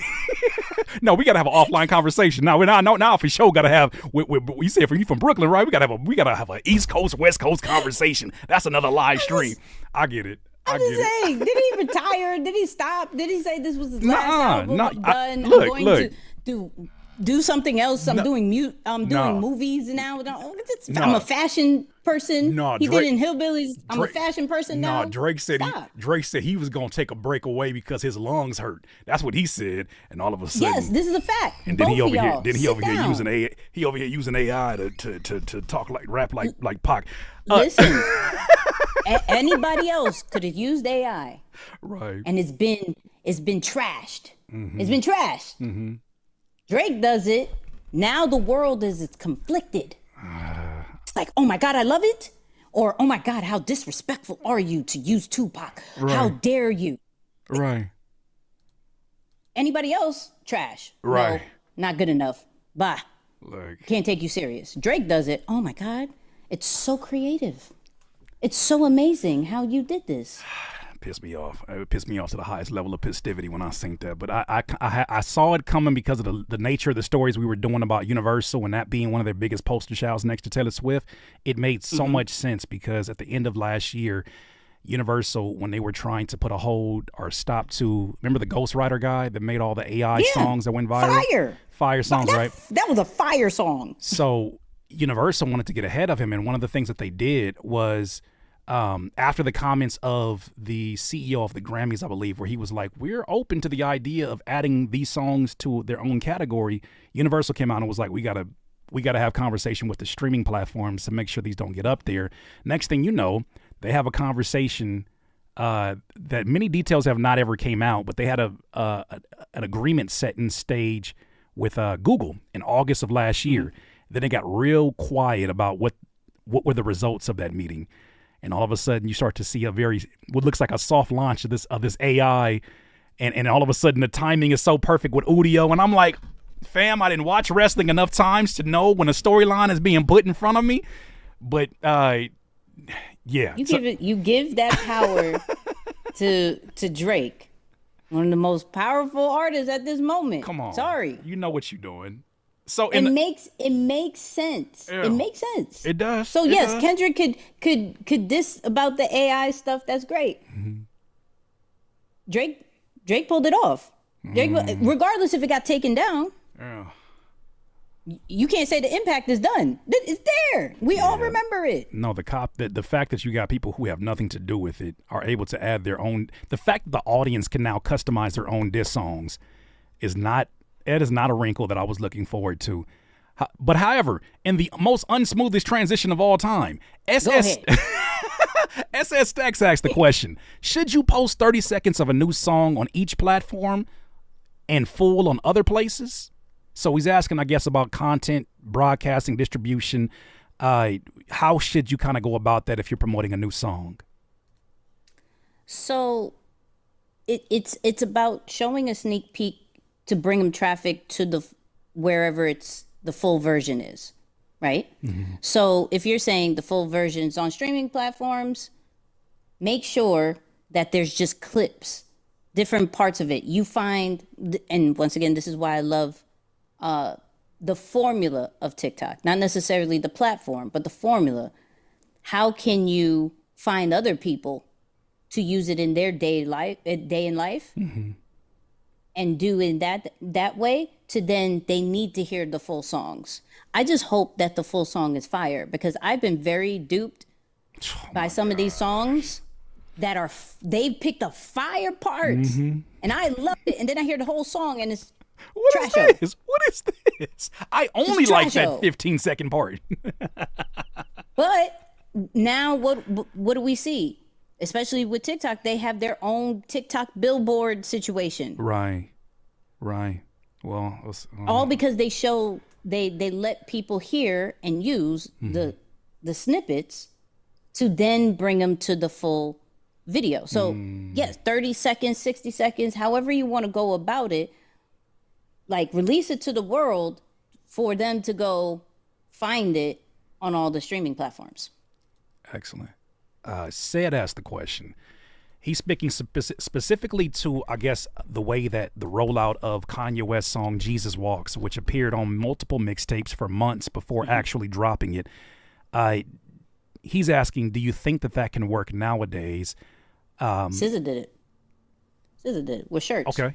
I wasn't privy to that. How'd that work out? So she had this clip. The song's called Shirts. And I think she didn't put music out for a while, but there was this clip that it was playing over and over and over, and people were super hyped up about it. Mm-hmm. And it wasn't until months later she dropped the song. Mm-hmm. So yes, that's still very, very useful in this day and age. It's just like, how do you go about it? And I wouldn't say necessarily the full song, like how Kanye did back then, mm-hmm. but like parts of it, and then bringing it hype to then give it a release date, that whole nine, like treat it as its own project. Absolutely. Next one, Scheme TV Show said, Nikki, I'm a disabled content creator. I make rap freestyle reaction videos. Not going well. Is it over for music reaction videos? I don't know if it's over. I think it's a lot. I think it's a lot of reaction videos to the point where you have to reinvent yourself. You have to figure out what makes you stand out. So the core part of here's new music, let me react to it. Not so much. But what I'm seeing is different angles, different camera angles, different pop-ups of when the music is played, when you're showing, like the different, are we very solid with our facial expressions, or something that makes you different when you do react? Mm-hmm. That's what's going to set you aside than necessarily just the core, I'm reacting to music. That's not going to hit in itself. Mm-hmm. Like, your perspective and your opinion matters, but to the masses, we don't know you. Figure that out. What are some tips you would give, as an extension of this one, and I got one more question from here. What are some tips you would give for one of my biggest issues when I see reaction videos, music reaction videos, and it was something I was really hypersensitive and aware of when I first started doing these content reaction videos. Is that first minute to 30 seconds and not knowing how to get to the damn point. And you got long ass intros. You got, you know what I'm saying? You got introductions for typical video. What's going on, y'all?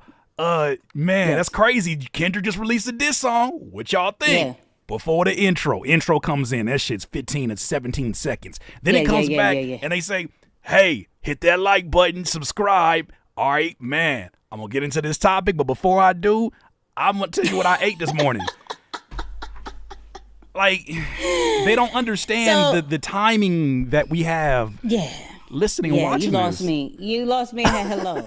You lost me at hello. So there's a few things. Right there, what is your main reaction? Right? Mm-hmm. Put that in the front.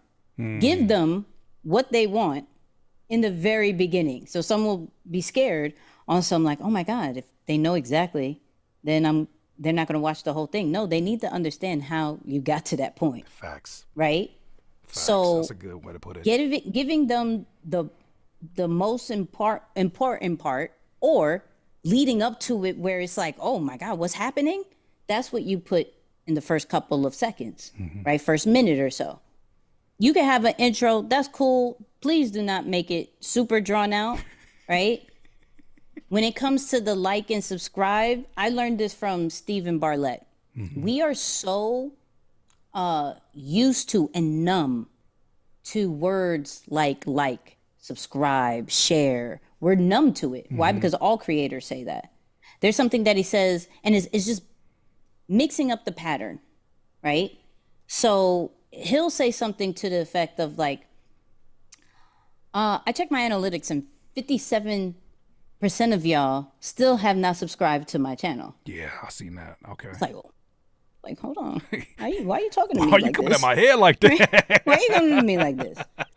So if I've ever added value and we're going to continue, that's good. I just need you to support, just subscribe to it, share with somebody, and we're going to continue. So it's like, I identify you, I add the value to you. Mm-hmm. So it's some level of reciprocity, right? I give you the call to action, and then I'm going to tell you what else is to come. What's the next thing based off what you do? Mm-hmm. So he does like a pattern interrupt. So for any creator that's getting into that, like, how do I get people to like and share and subscribe, and that, how can you say it in a way that makes them go, oh my God, you're talking to me. Why are you? Okay, hold on. Let me do that.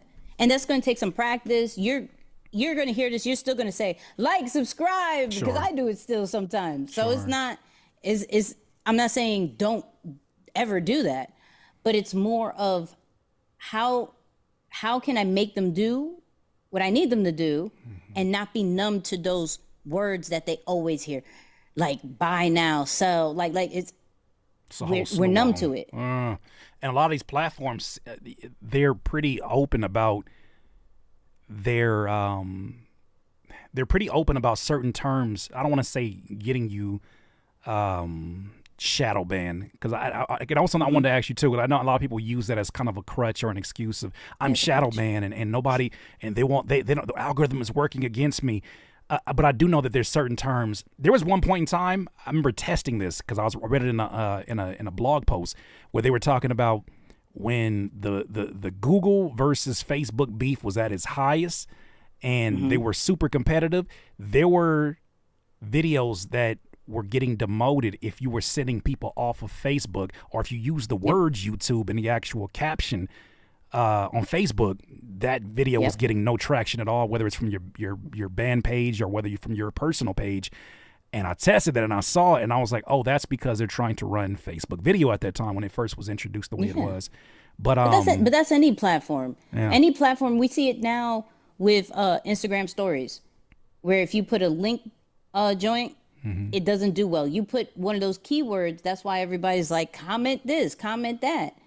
Because no platform, even X with Elon saying like, yo, if you drop YouTube and we're trying to do video, I'm not promoting that. I don't care how much you paid. Right. I'm not promoting that, because no platform wants you to take your users, your followers to another platform. It's just thinking. That's why you want to figure out how to give them an experience natively to that platform, to then be curious to look for you other places, not necessarily based off what you're saying, like go to the link in my bio and all this great. Like instantly, a platform's going to look for those types of words and be like, "Ad, you ain't pay me. I'm not promoting you because I see what you're trying to do on my platform. It's still my platform. You don't own this. I gave you a page. It's cute. You feel like you own this. This is your content. I get it. Let me check you real quick. Anytime you try to promote yourself, I'm not posting you anywhere. I'll give you 8% of your following. Not even the 10. Not even the full 10. I'm not giving you that. I'll give you 8. Right? But this is where we have to be creative and be like, how do I give you the experience that I want you to have, and still in the end mind of, I need you to go click here. I need you to go. So how am I giving you the most curiosity, the most value, to where you just want to support it? You just want, like, I'm hitting you in all different angles, and you're like, where else can I find this person? Because clearly. Facts. That's a good way to put it. Because I had a buddy of mine that told me early on in my career, best advice I received as an independent artist. He was like, there's a difference between begging for attention and being so good you can't be ignored. And he said, always identify the difference when you're marketing yourself, when you're advertising, whatever you're doing. Like, you know, you want to be as magnetizing as possible without looking like you're trying to do all the right things to be magnetizing. And that's an art form that you can only go through like the hard way, as you talked about earlier, going through those ugly stages. I always call it like the braids theory. You got to go through the afro theory. You got to go through some periods where that bad time. That bad where the hairline is crazy. Baby beginning. You laying on a pillow and it feel like the pillow it has like knives on the side of it, like your scalp is hurting. So you got to go through that period in order to enjoy the hang time, enjoy all of the amazing time that you put into it. And I think it's the same thing with content creation, in that you got to go through those periods where it's like, okay, I am doing things hoping that I can get some attention. But at some point you realize, like, no, dog, I'm the creator. I'm the creator in this space. I'm the cause, and the comments, the likes are the effect. And if I know my rightful position, and I know I'm doing things that are aligned with my brand, they're aligned with just telling the story. One of my favorite lines that helped me rethink this whole thing was in a book called Seducing Strangers. I forget the author. But he was a producer on a TV show, 1950. It was about a 1950 show. I forget the name of it, but it was about marketing. He said, replace the word brand with reputation and replace content with message. And that changed the whole way that I looked at this whole thing, because it was like, no, I don't have to sit up here and make content today. I need to create a message and determine what message do I want to tell about what I have. Brand, reputation. What am I doing to build my reputation, not my brand? These are stale tofu marketing words that don't really have an emotional connection to them. So, and the new one is change algorithm into audience. Break that one down, please. Because people try to perform for the algorithm. What's going to work for the algorithm, right? So they find the different tips and tricks and everything like that, where if we was to cater more to our audience, they're our marketing team without paying them. And so they're going to share it. They're going to make sure it gets out to the world. They're going to comment. They're going to make sure it stays up on the timeline, because we're catering to what exactly the audience wants. So Mr. Beast, right? For those people who don't know, huge creator on YouTube, recently made a huge change to his content of like slowing it all the way down, doing storytelling, and realizing that's what his audience wants. Not necessarily all the different fast cuts and different angles and everything like that gave him anxiety, right? It wasn't even the audience that he really wanted. So once he tapped into the true audience that he wanted, his content changed to like, yo, I'm slowing it down for you. And once he started catering to the audience, his numbers even went up even more crazy. And he was already doing millions. Right. Okay? He is the blueprint for why people do these fast ass cuts and jump cuts every 2 to 3 seconds. Like him and his editors are literally the blueprint of this. So for him to switch that, I want to make sure they understand on this end how important that is when you have a model that Google wanted to buy for something crazy, amount of millions. And he's now he has a Amazon show. Deal, right? He has a game show. Amazon game show. So he's the full blueprint he's still of changing. like starting on YouTube, videos that did not work. Right. Countless of many years of it not working to now being the sole main like poster child of YouTube to then going into a streaming platform. And one of the things that he said, he did a interview with Colin and Samir, and one of the things that really hit was like, so streaming platforms, when we're getting into the Netflix and the Hulus and everything, like we all want different specials like that as content creators. We have to realize that what works on YouTube may not work on streaming. Facts.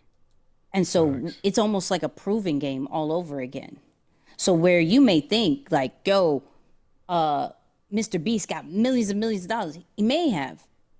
But what he honestly said was, yo, I took a cut so I could prove myself so I could get my worth on the second run.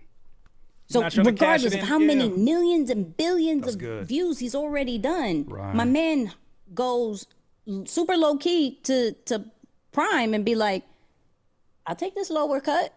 Give me my budget, but like, I'll take this lower cut.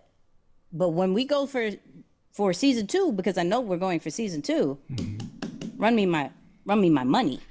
It's crazy because I feel like I heard 50 Cent talk a little bit about this when he chose to go with Stars, when he went to all these different stations and tried to pitch them the idea and they said no. When he eventually went to Stars, there's so much learning that happens because you're in the environment and they're having to explain the details of why they do certain things because they need the show to be a success. And then on top of that, it's not like you're not picking this up and learning. Now you're like, bet. So now when I bring this back home, I know he just opened up a new movie studio in Louisiana. Like now you're able to bring these lessons. I wonder how much of that is where Mr. Beast is at, in that going to Amazon, I'm sure they're like, okay, these are things that we know are part of your formula, but for here, these are the habits of the audience, and this is how it shifts.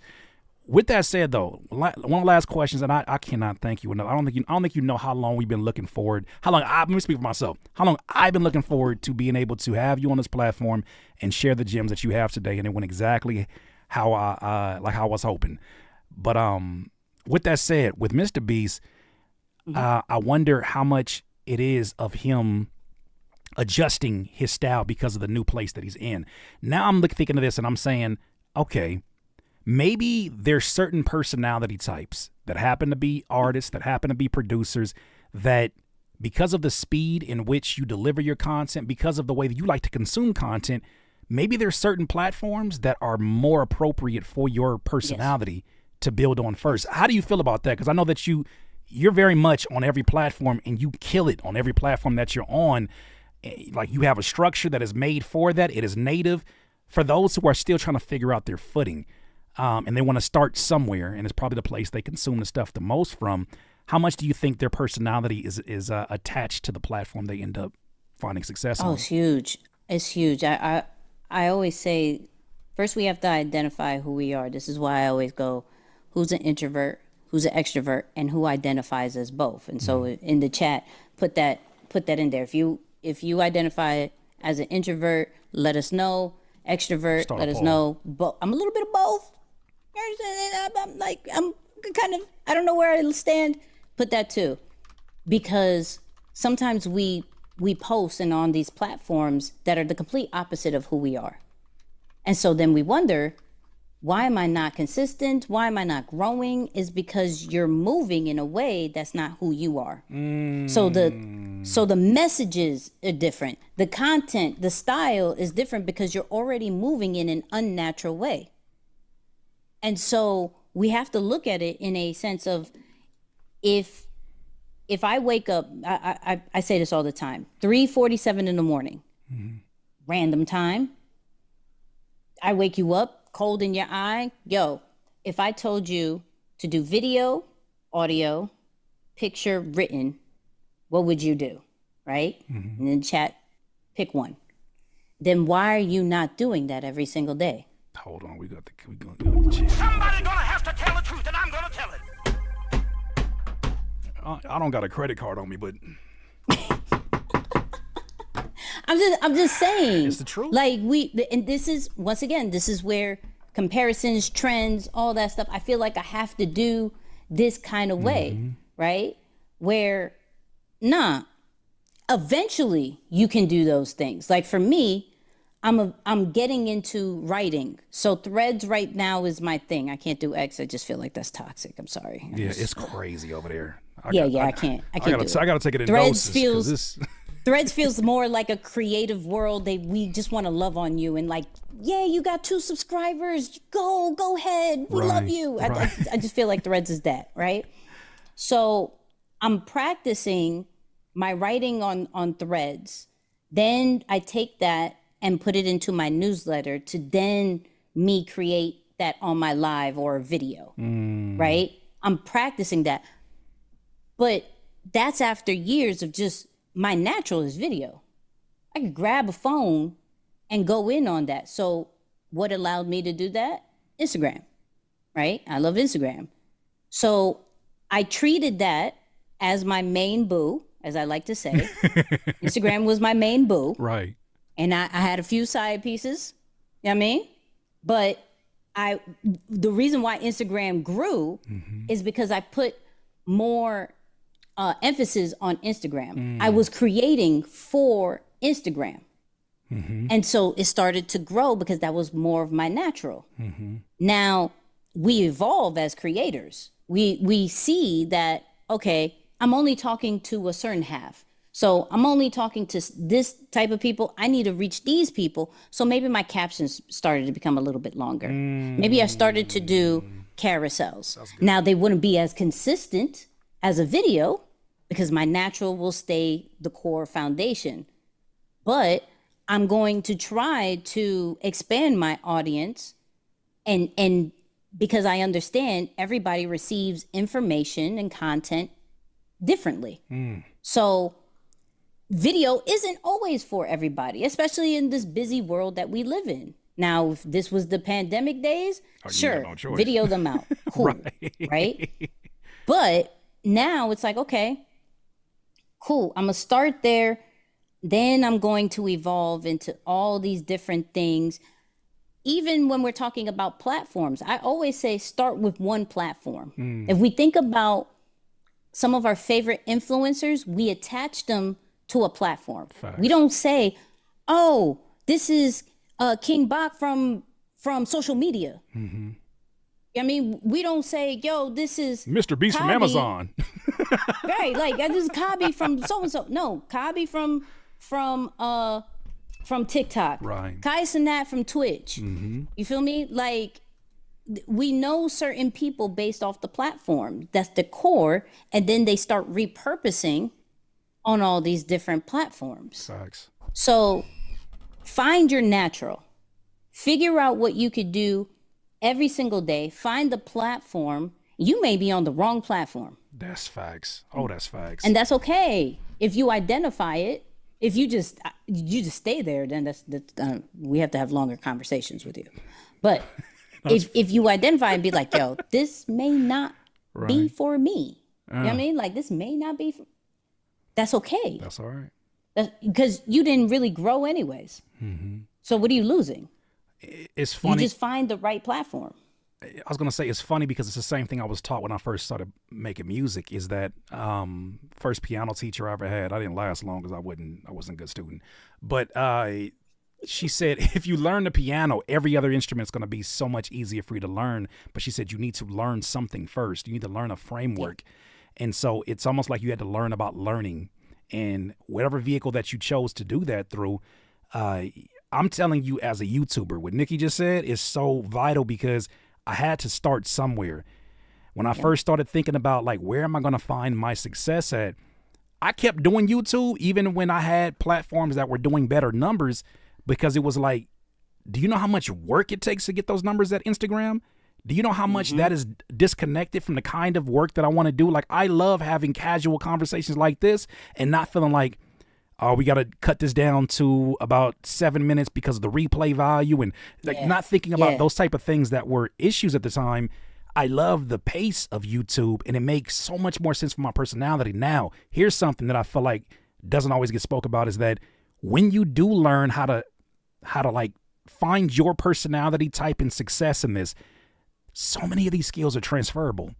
So now I don't worry about starting over again, because I understand there's a nuance, there's a language, there's a pacing to the content, there's a style of it that, first of all, I've already established in a very strong way that somebody may have known me from YouTube. But secondly, because I just know that to get a reaction, or if you want to stop the timeline, there's a certain formula for that. And there's one that works for Curtis King that's part of my formula. So I wouldn't have learned those things had I not just chose one, sat myself down and said, dog, just learn YouTube right now. So, Because in like you said, there are some transferable skills. Like I loved LED, like it's just past tense. I loved Instagram. Instagram is doing its thing right now where it's just super toxic for me, and you just I get it, right? So I've taken what I've learned from Instagram, and now I'm starting to take YouTube serious, right? Getting information, and this is where whenever we are taking social media serious, doing the research. I hit up Curtis right before I started taking YouTube serious. Yo, I see you doing a whole lot now. Talk to me about how are you doing these things? Yeah. Right? And it helped me get started, because I was like, yo, I love doing lives. Let's go live, boom, boom, boom, right? But taking some of the things that has worked on Instagram and bringing it to YouTube, because once you understand one certain type of system, it all makes sense. Yes. It's not such a learning curve. Now with YouTube, it's all about packaging. It's all about packaging, right? Where Instagram is like, you got to stop the scroll. So, but once you here's the thing, 2 different starting points, but once they're in, then it's about the content, right? Then it's about what's going to keep them watching, because that's what counts on Instagram. That's what counts on YouTube. That's what counts on Facebook. That's how they keep what's going to bring the comments. How are you making people feel safe and seen? That's where people don't speak on that a lot. People speak about, okay, how do you get your watch time up? How do you get your retention? How the hooks, all that. How do you make people feel safe and seen? Because the way, when you master that, you don't have to worry about no algorithm. That goes back to replace algorithm with audience. Because then this is where that cult-like following comes through. Right. Because you're like, oh, this message is for me. This song is for me. This right here, this whole platform is for me. Like, Curtis made this for me. He has mad different subscribers all over the world. He made this one for me. This one's for definitely for me. Yeah. This live, he called Nikki today for me, because he knew I was going through it with content and social media. Once you make people feel that way, regardless if it's in a educational way, entertainment way, motivational way, however you go about it, they are going to go for bat for you, which gives you the momentum to continue to create. Because I get it.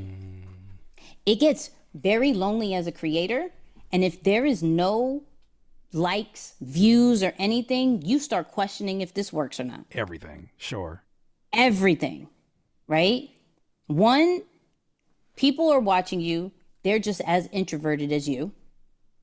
Let's start there. That's a good damn point. I didn't think about that till right now, that you're the introvert that took the extra step, but you're still in front of. I'm looking at the poll right now. The poll said, Nikki, It was like 26 votes, but 50% said I'm introverted. 50% said I'm a little bit of both. 0% said extroverted. Right. The hell's going on here? It's a fact. It's a fact. Why are you watching a live fact. stream about Instagram? I mean, about social media? I'm just playing. But I'm saying, because even myself, I'm an introvert. Right. Right? I'm a Same. super introvert. I will stay home. I need recharging situations. Like, I will dip out on you. Like, that's how I am. Yeah. However, we gotta understand the same way we act on social media, on YouTube, on any of that, is how people treat us. So meaning, I'm not liking every single post. I may like some posts, but I'm not liking it. You feel me? I'm not commenting on everything, but doesn't mean I don't see it. Doesn't mean I actually watch, like I don't watch the whole thing. We just are not, even though we're in a era where this is super social media-ish and this is online communities and all that great stuff, it's still not natural, like a natural habit to always hit like all the time. It's not. We're not doing this all the time. You know, let me intervene real quick. I heard real quick. I heard Facebook one time, or somebody made a blog post about when Facebook first released the like button, and they were giving all these stats, and they were like, one thing that you got to understand about when the like button was presented is that, it was a step-by-step process. So we have to develop our own opinions about what a like actually means. They said at the end of the day, you can't even assume that a like means that the person liked the damn content they liked. All it is that it's an acknowledgement of the existence of that content and that you saw it. That on one level. It's probably that for most people. Hey, my friend just posted their bakery stuff, their cakes. Like, I don't even know if I like the flavor. I don't know if I like the actual cake. I don't even know if I like the style of content. But you know what? I'm going to acknowledge its existence on one level. And then two, maybe I do like some of the colors. But if we understood how casual and how passive a lot of these decisions are, we wouldn't hold it up in such a high light and make it like a make or break for our content. Because we realize, like, even ourselves, our own habits, I'll be liking stuff and I go back through my likes and I'm like, the hell I like this. Right.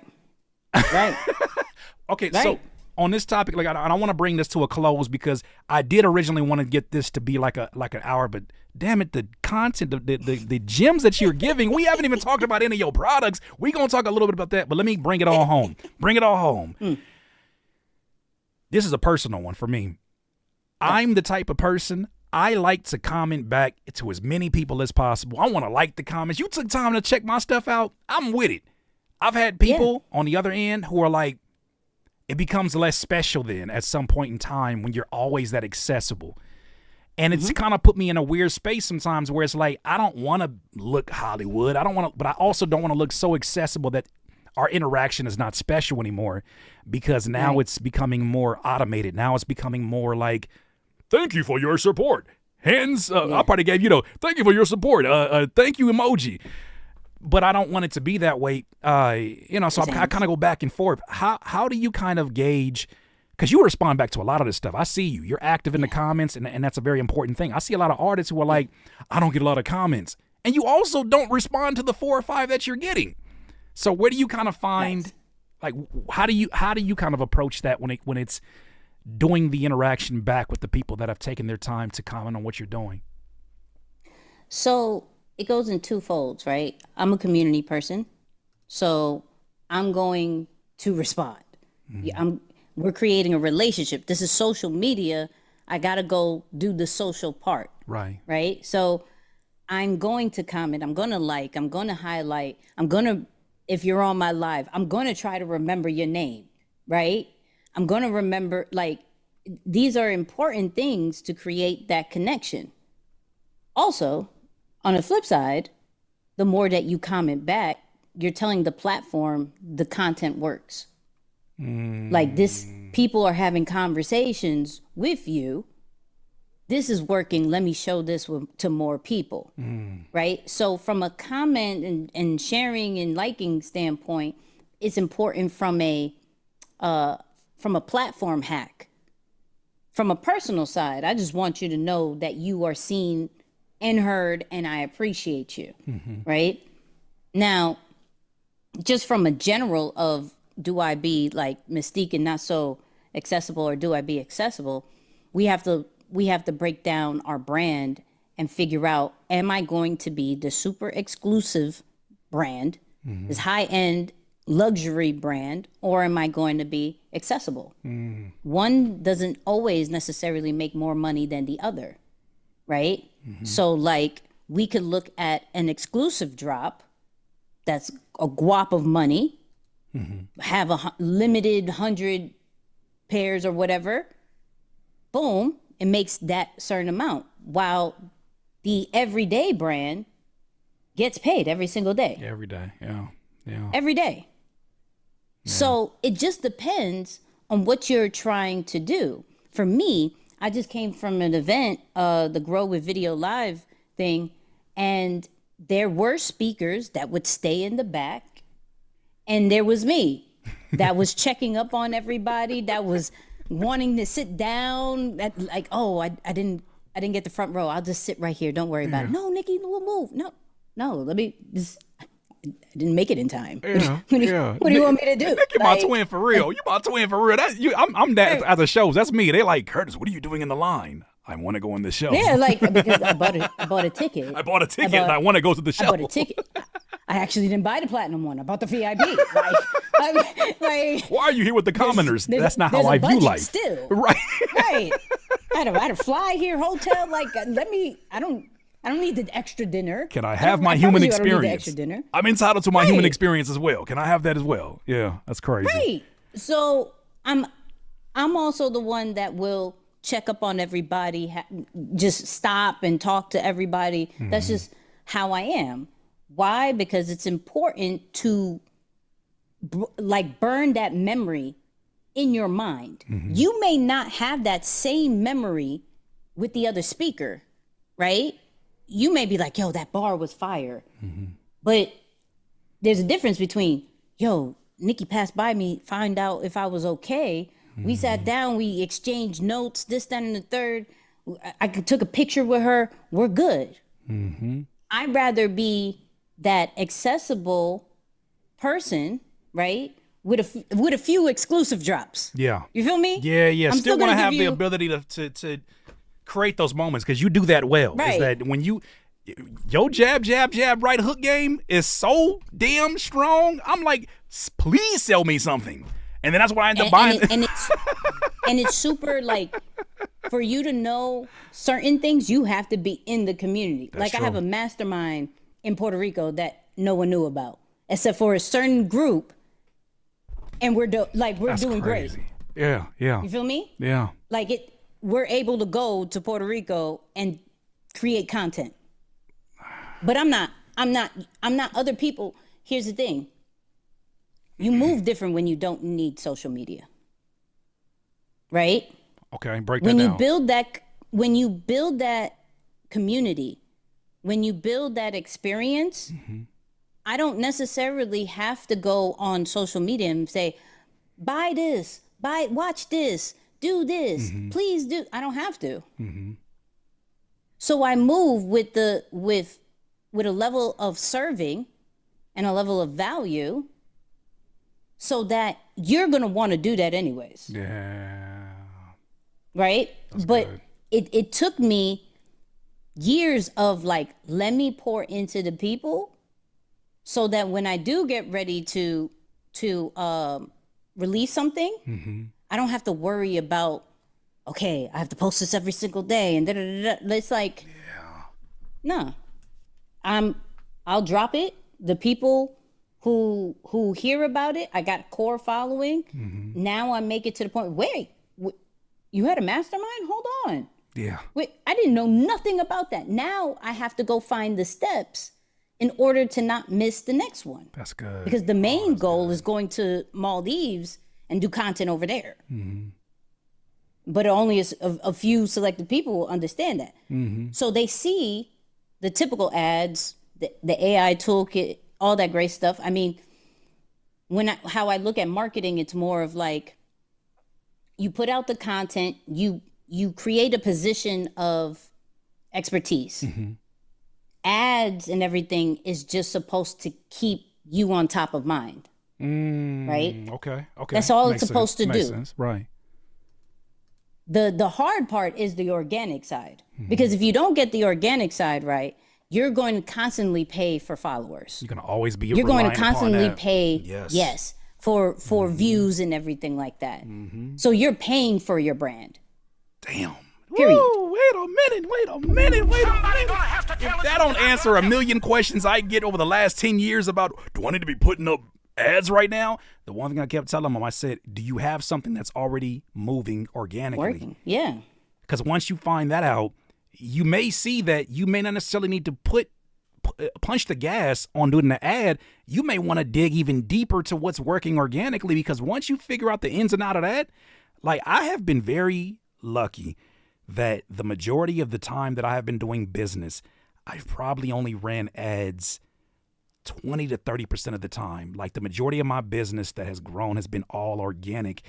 And some of that's been because of ignorance. Some of that's been because of, look, I did have a few top opportunities where I ran ads. One of them was a disaster. Oh my gosh, it's a disaster. Story for another day. Everybody has it. Oh everybody my has God. I and I've read about them, but I was like, when it happens to me, I'll be ready because I read about these. No, I was. Nope. 2 years later. Nope. 2 years later, as I get my footing, I'm understanding, like, this is my superpower, and the ability to have these very organic conversations and then say, we got one. Now let's amplify that through the tools that are in front of us with ads. And I don't have to necessarily go about it the same way that this person does their advertisements, because now I figured out this is what works for a Curtis King supporter, someone who's dedicated to my content.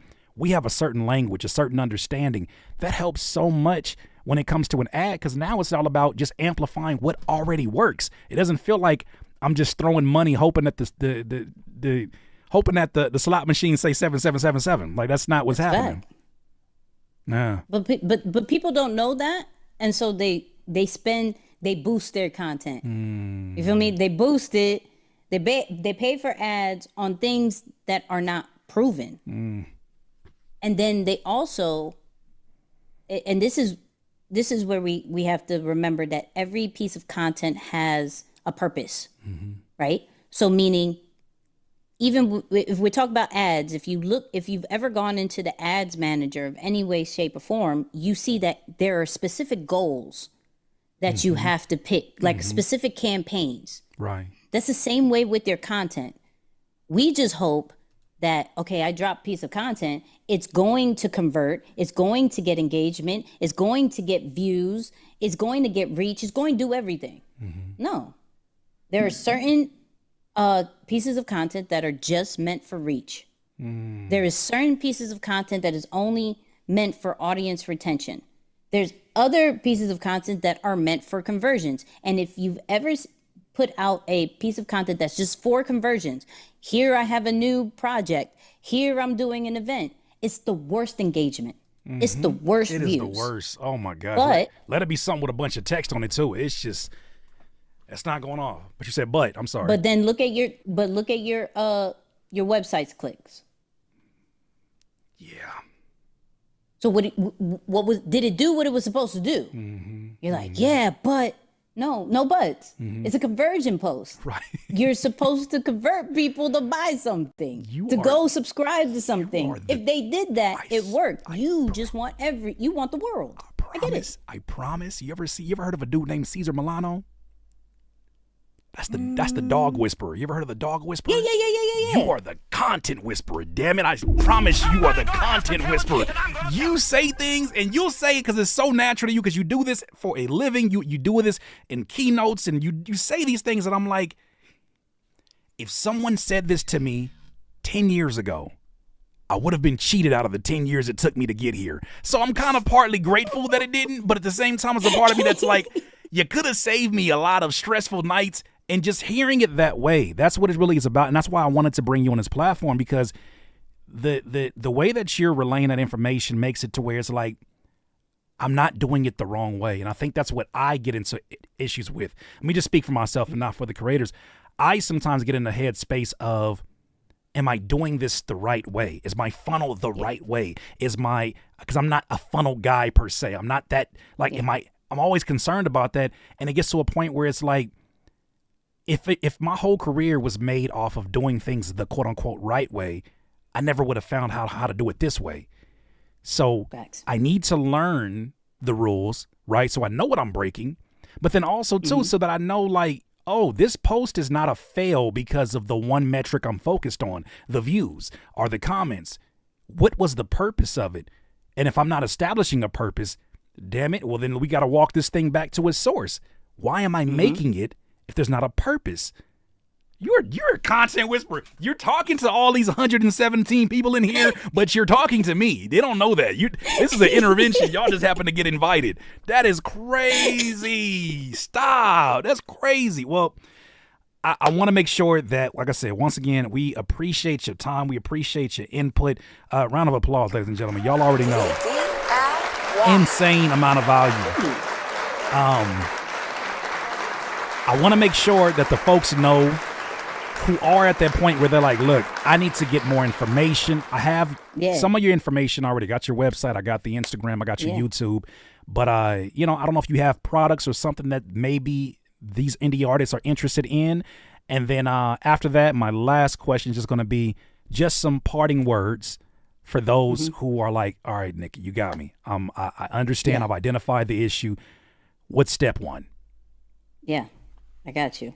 So, as far as the products and everything like that, deeperthanthebrand.com. I got this really dope AI toolkit.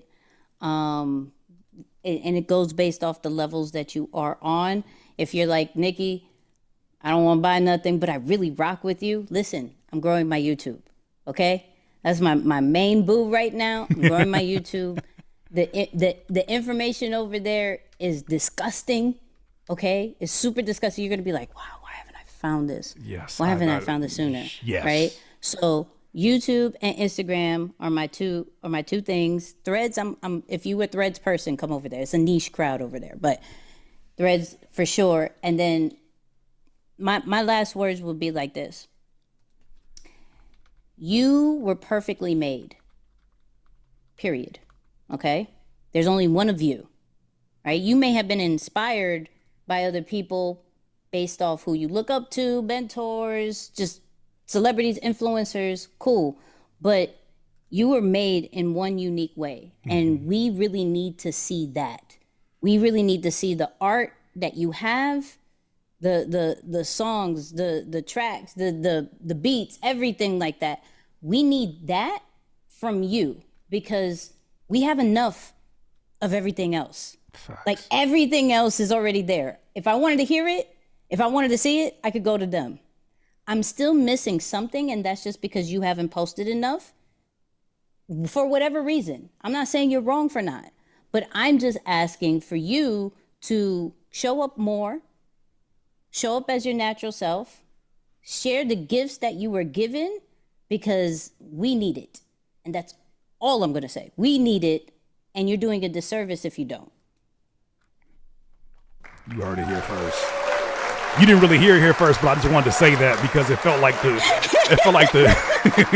if this is radio, that felt like the right thing to say. You heard it here first. You heard it here first. It might I can't confirm nor deny that, but you heard it here first is what I'm rolling with. Oh my god. But hold up, before we stop, please. Listen.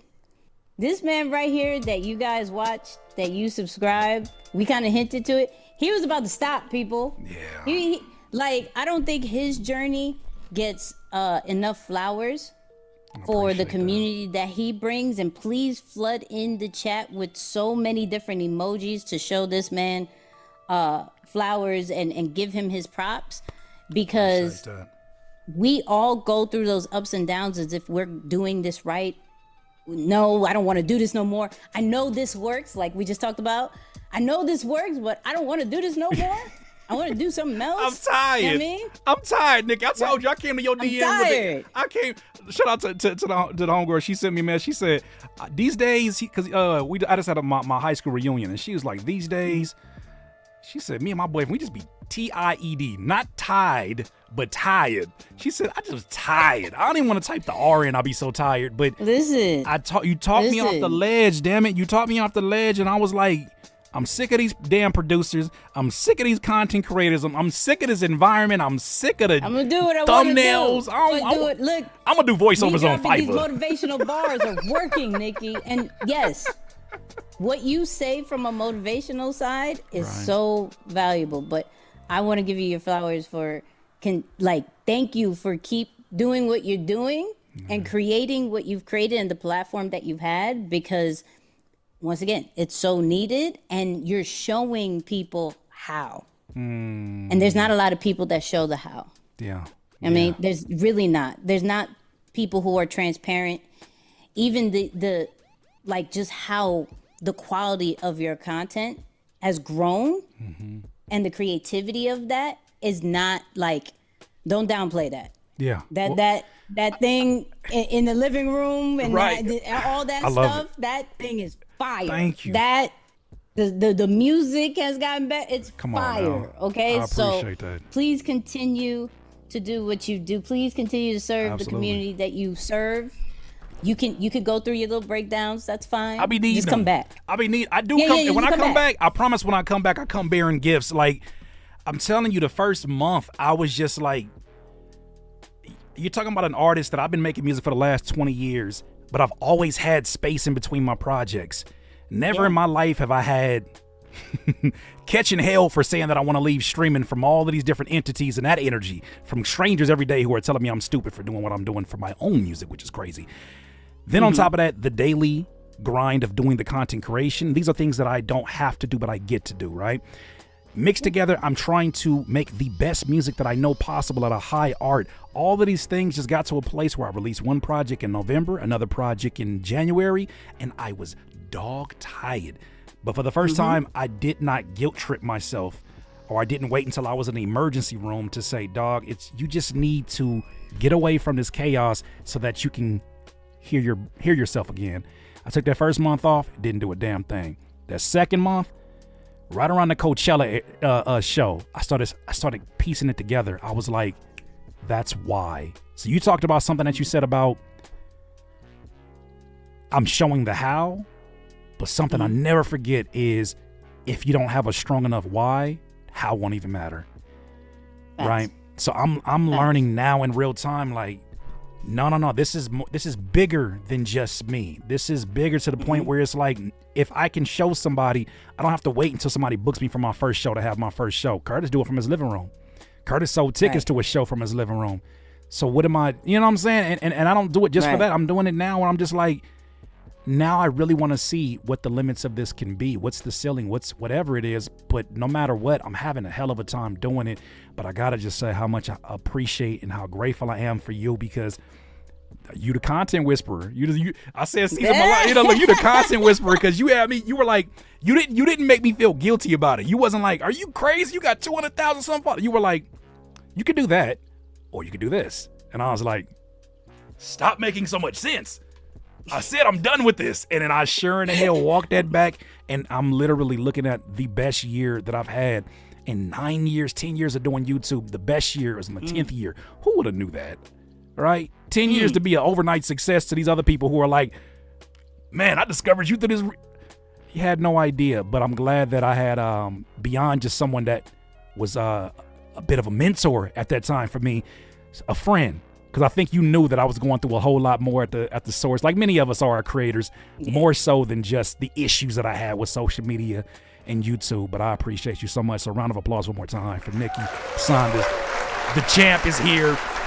The Creative Whisperer. You got links down there below in the description to connect. I highly suggest whatever social media that you use, except for Twitter, toxic ass Twitter. Don't do that. Go to Threads. Go to Instagram. I don't care where you're at. You're going to understand why this was one of the most important interviews that I could bring here on this platform, because you already heard the gems. You already heard the information, but This is someone who is not talking about what they did. I guarantee you, whatever was posted today, I haven't even seen it, and I guarantee you, there's value inserted within what's there. I don't know how you have it. You got 8 arms.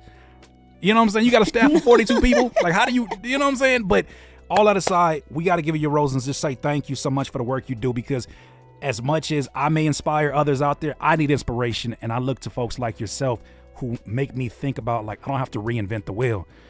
Oh, damn. Okay. I just gotta trust that I'm walking the path I'm supposed to.